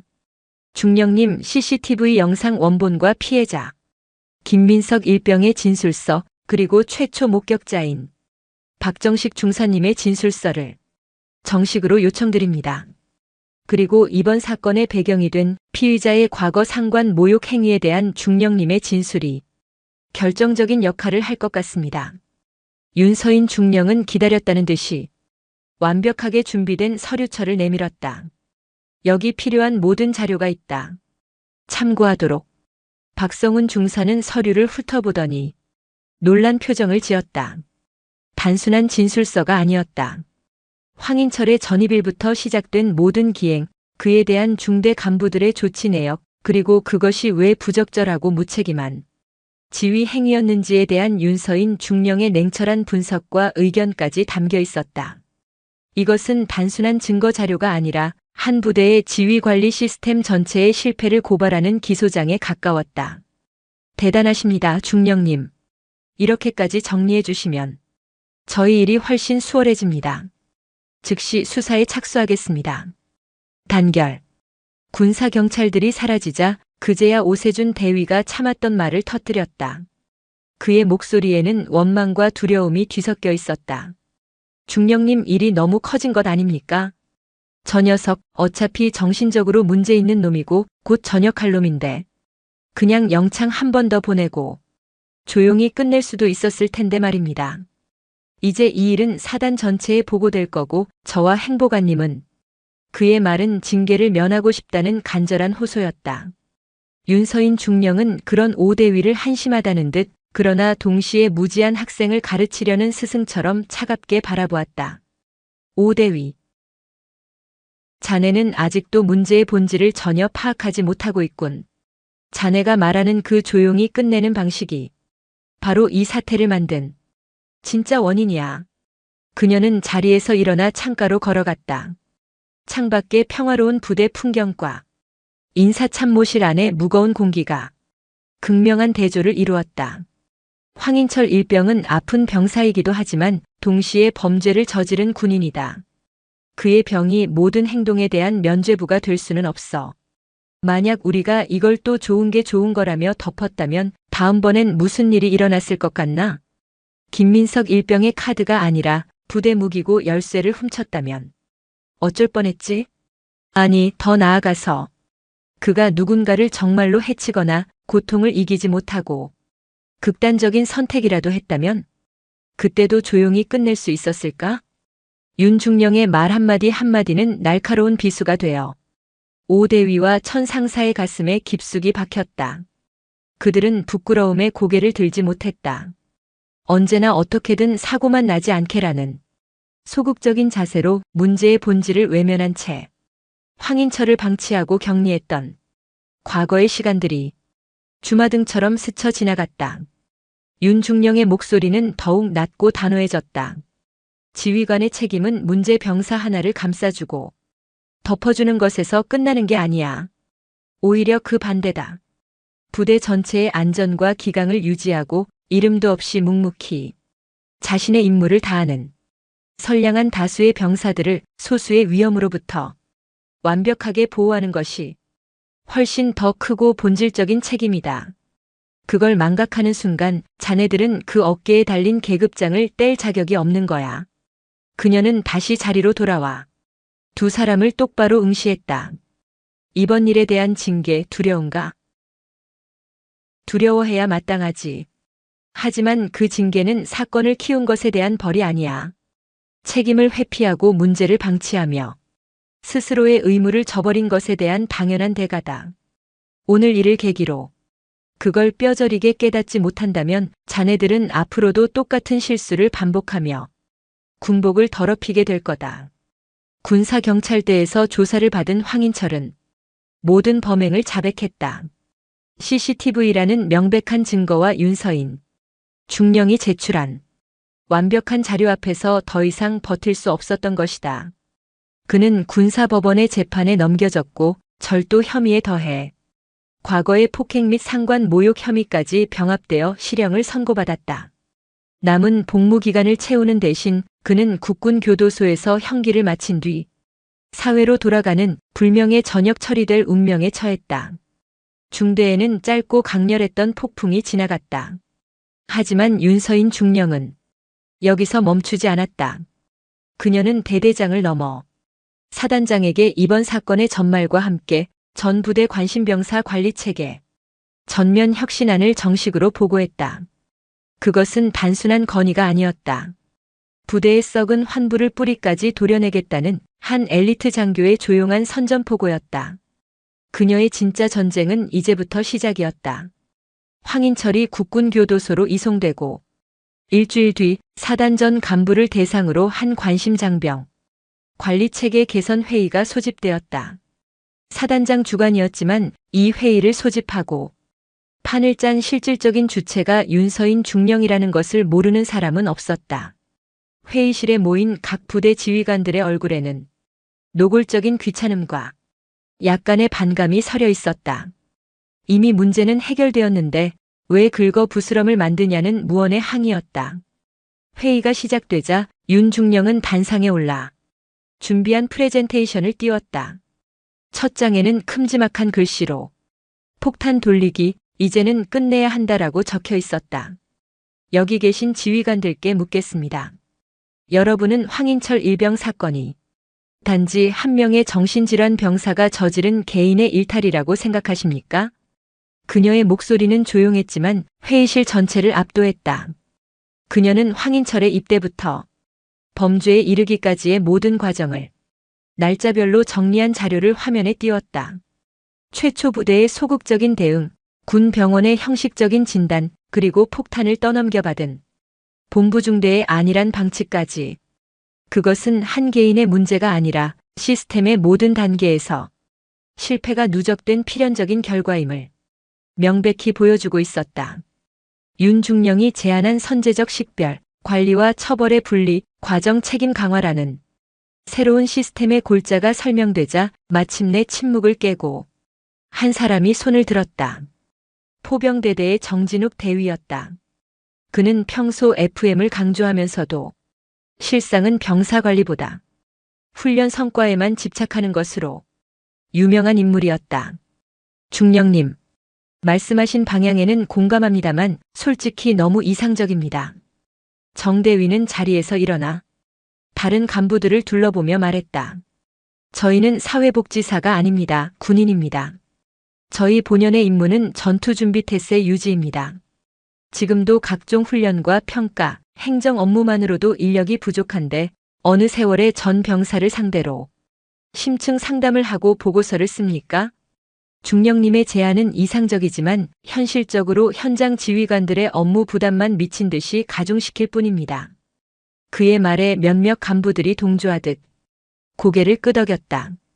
현실의 어려움을 방패 삼아 변화를 거부하려는 가장 전형적이고 고질적인 저항이었다. 모두의 시선이 윤서인 중령에게로 향했다. 그녀가 과연 이 현실적인 반박에 어떻게 대응할 것인가? 그녀는 정대위를 차갑게 응시하며 입을 열었다.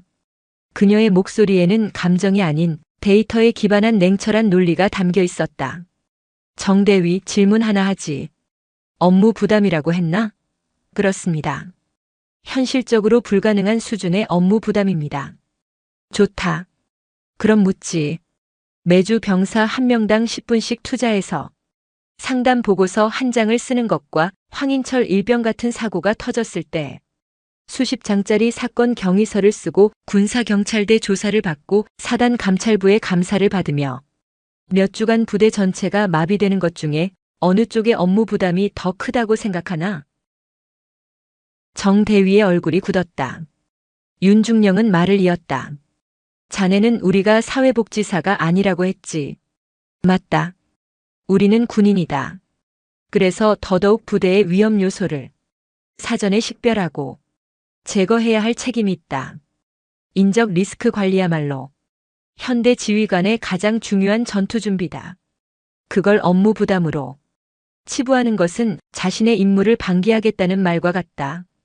그녀는 프레젠테이션을 다음 장으로 넘겼다. 화면에는 다른 사단의 데이터가 그래프로 표시되어 있었다. 이건 작년에 선제적으로 상담 시스템을 도입한 타 사단 예하 대대의 데이터다. 시스템 도입 후 6개월간 부대 내 폭행 및 가혹 행위는 70%, 기물 파손 및 안전사고는 50% 감소했다. 반면 전투력 측정과 훈련 평가 점수는 오히려 15% 상승했다. 병사들의 심리적 안정이 부대 전체의 전투력과 직결된다는 가장 명백한 증거다. 정대위, 이게 아직도 이상으로만 보이나? 윤중령은 마지막으로 회의실에 모인 모두를 둘러보며 말했다. 지휘관의 책임은 병사를 감싸주는 것에서 끝나는 게 아니다. 부대 전체의 안전과 기강을 유지하고 묵묵히 자신의 임무를 다하는 선량한 다수의 병사들을 소수의 위험으로부터 보호하는 것이 더 큰 책임이다. 그걸 망각하는 순간 우리는 군복 입을 자격이 없는 거다. 오늘 나의 제안은 여러분에게 선택지를 주는 것이 아니다. 우리가 마땅히 해야 할 의무를 상기시키는 것뿐이다. 회의실에는 완전한 침묵이 흘렀다. 정진욱 대위는 아무 말도 하지 못하고 자리에 앉았다. 그의 얼굴은 붉게 상기되어 있었다. 윤서인 중령은 계급으로 누르거나 감정에 호소하지 않았다. 오직 냉철한 논리와 데이터 그리고 지휘관의 본질적인 책임을 근거로 모든 반론을 완벽하게 제압했다. 그것이야말로 진정한 의미의 참교육이었다. 그날 이후 부대는 천천히 하지만 분명하게 변하기 시작했다. 윤서인 중령이 제안한 새로운 관리 시스템은 사단장 직권으로 즉시 시행되었다. 처음에는 투덜거리던 간부들도 시스템이 정착되면서 오히려 이전보다 병사 관리가 수월해지고 예측 불가능한 사고의 위험이 줄어들었음을 실감하게 되었다. 몇 달 뒤 새로 전입 온 신병 중 한 명이 정기 심층 상담 과정에서 심각한 우울증과 가정불화를 겪고 있다는 사실이 조기에 발견되었다. 과거 같았으면 성격 이상한 놈으로 치부되어 방치되거나 괴롭힘의 대상이 되었을지 모를 일이었다. 하지만 소대장은 새로운 관리 지침에 따라 즉시 그를 전문 상담관에게 연결했고 부대는 그의 부모님과 소통하며 적극적인 외부 병원 진료를 지원했다. 그는 점차 안정을 되찾았고 누구보다 밝은 모습으로 군 생활에 완벽하게 적응했다. 어느 맑은 가을날 오후 윤서인 중령은 인사참모실 창문 너머로 재개장한 단결 카페를 바라보고 있었다. 이제 그곳은 어두운 과거의 상징이 아니었다. 모범 병사로 선발된 새로운 바리스타가 동료들에게 커피를 내려주고 카페 안은 병사들의 편안한 웃음소리와 향긋한 커피 향으로 가득 차 있었다. 그것은 건강하게 회복된 공동체의 모습이었다.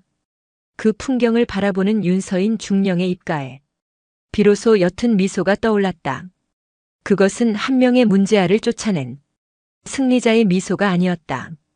모두가 외면하던 골마 터진 환부를 외면하지 않고 가장 아프고 힘든 방식으로 도려내어 새로운 살이 돋게 만든 진정한 리더의 조용한 만족감이었다.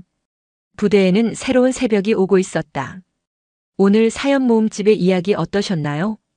구독과 좋아요, 그리고 당신은 어디서 보고 계신지 댓글로 남겨주세요. 여러분의 응원이 사연 모음집에는 큰 힘이 됩니다. 감사합니다.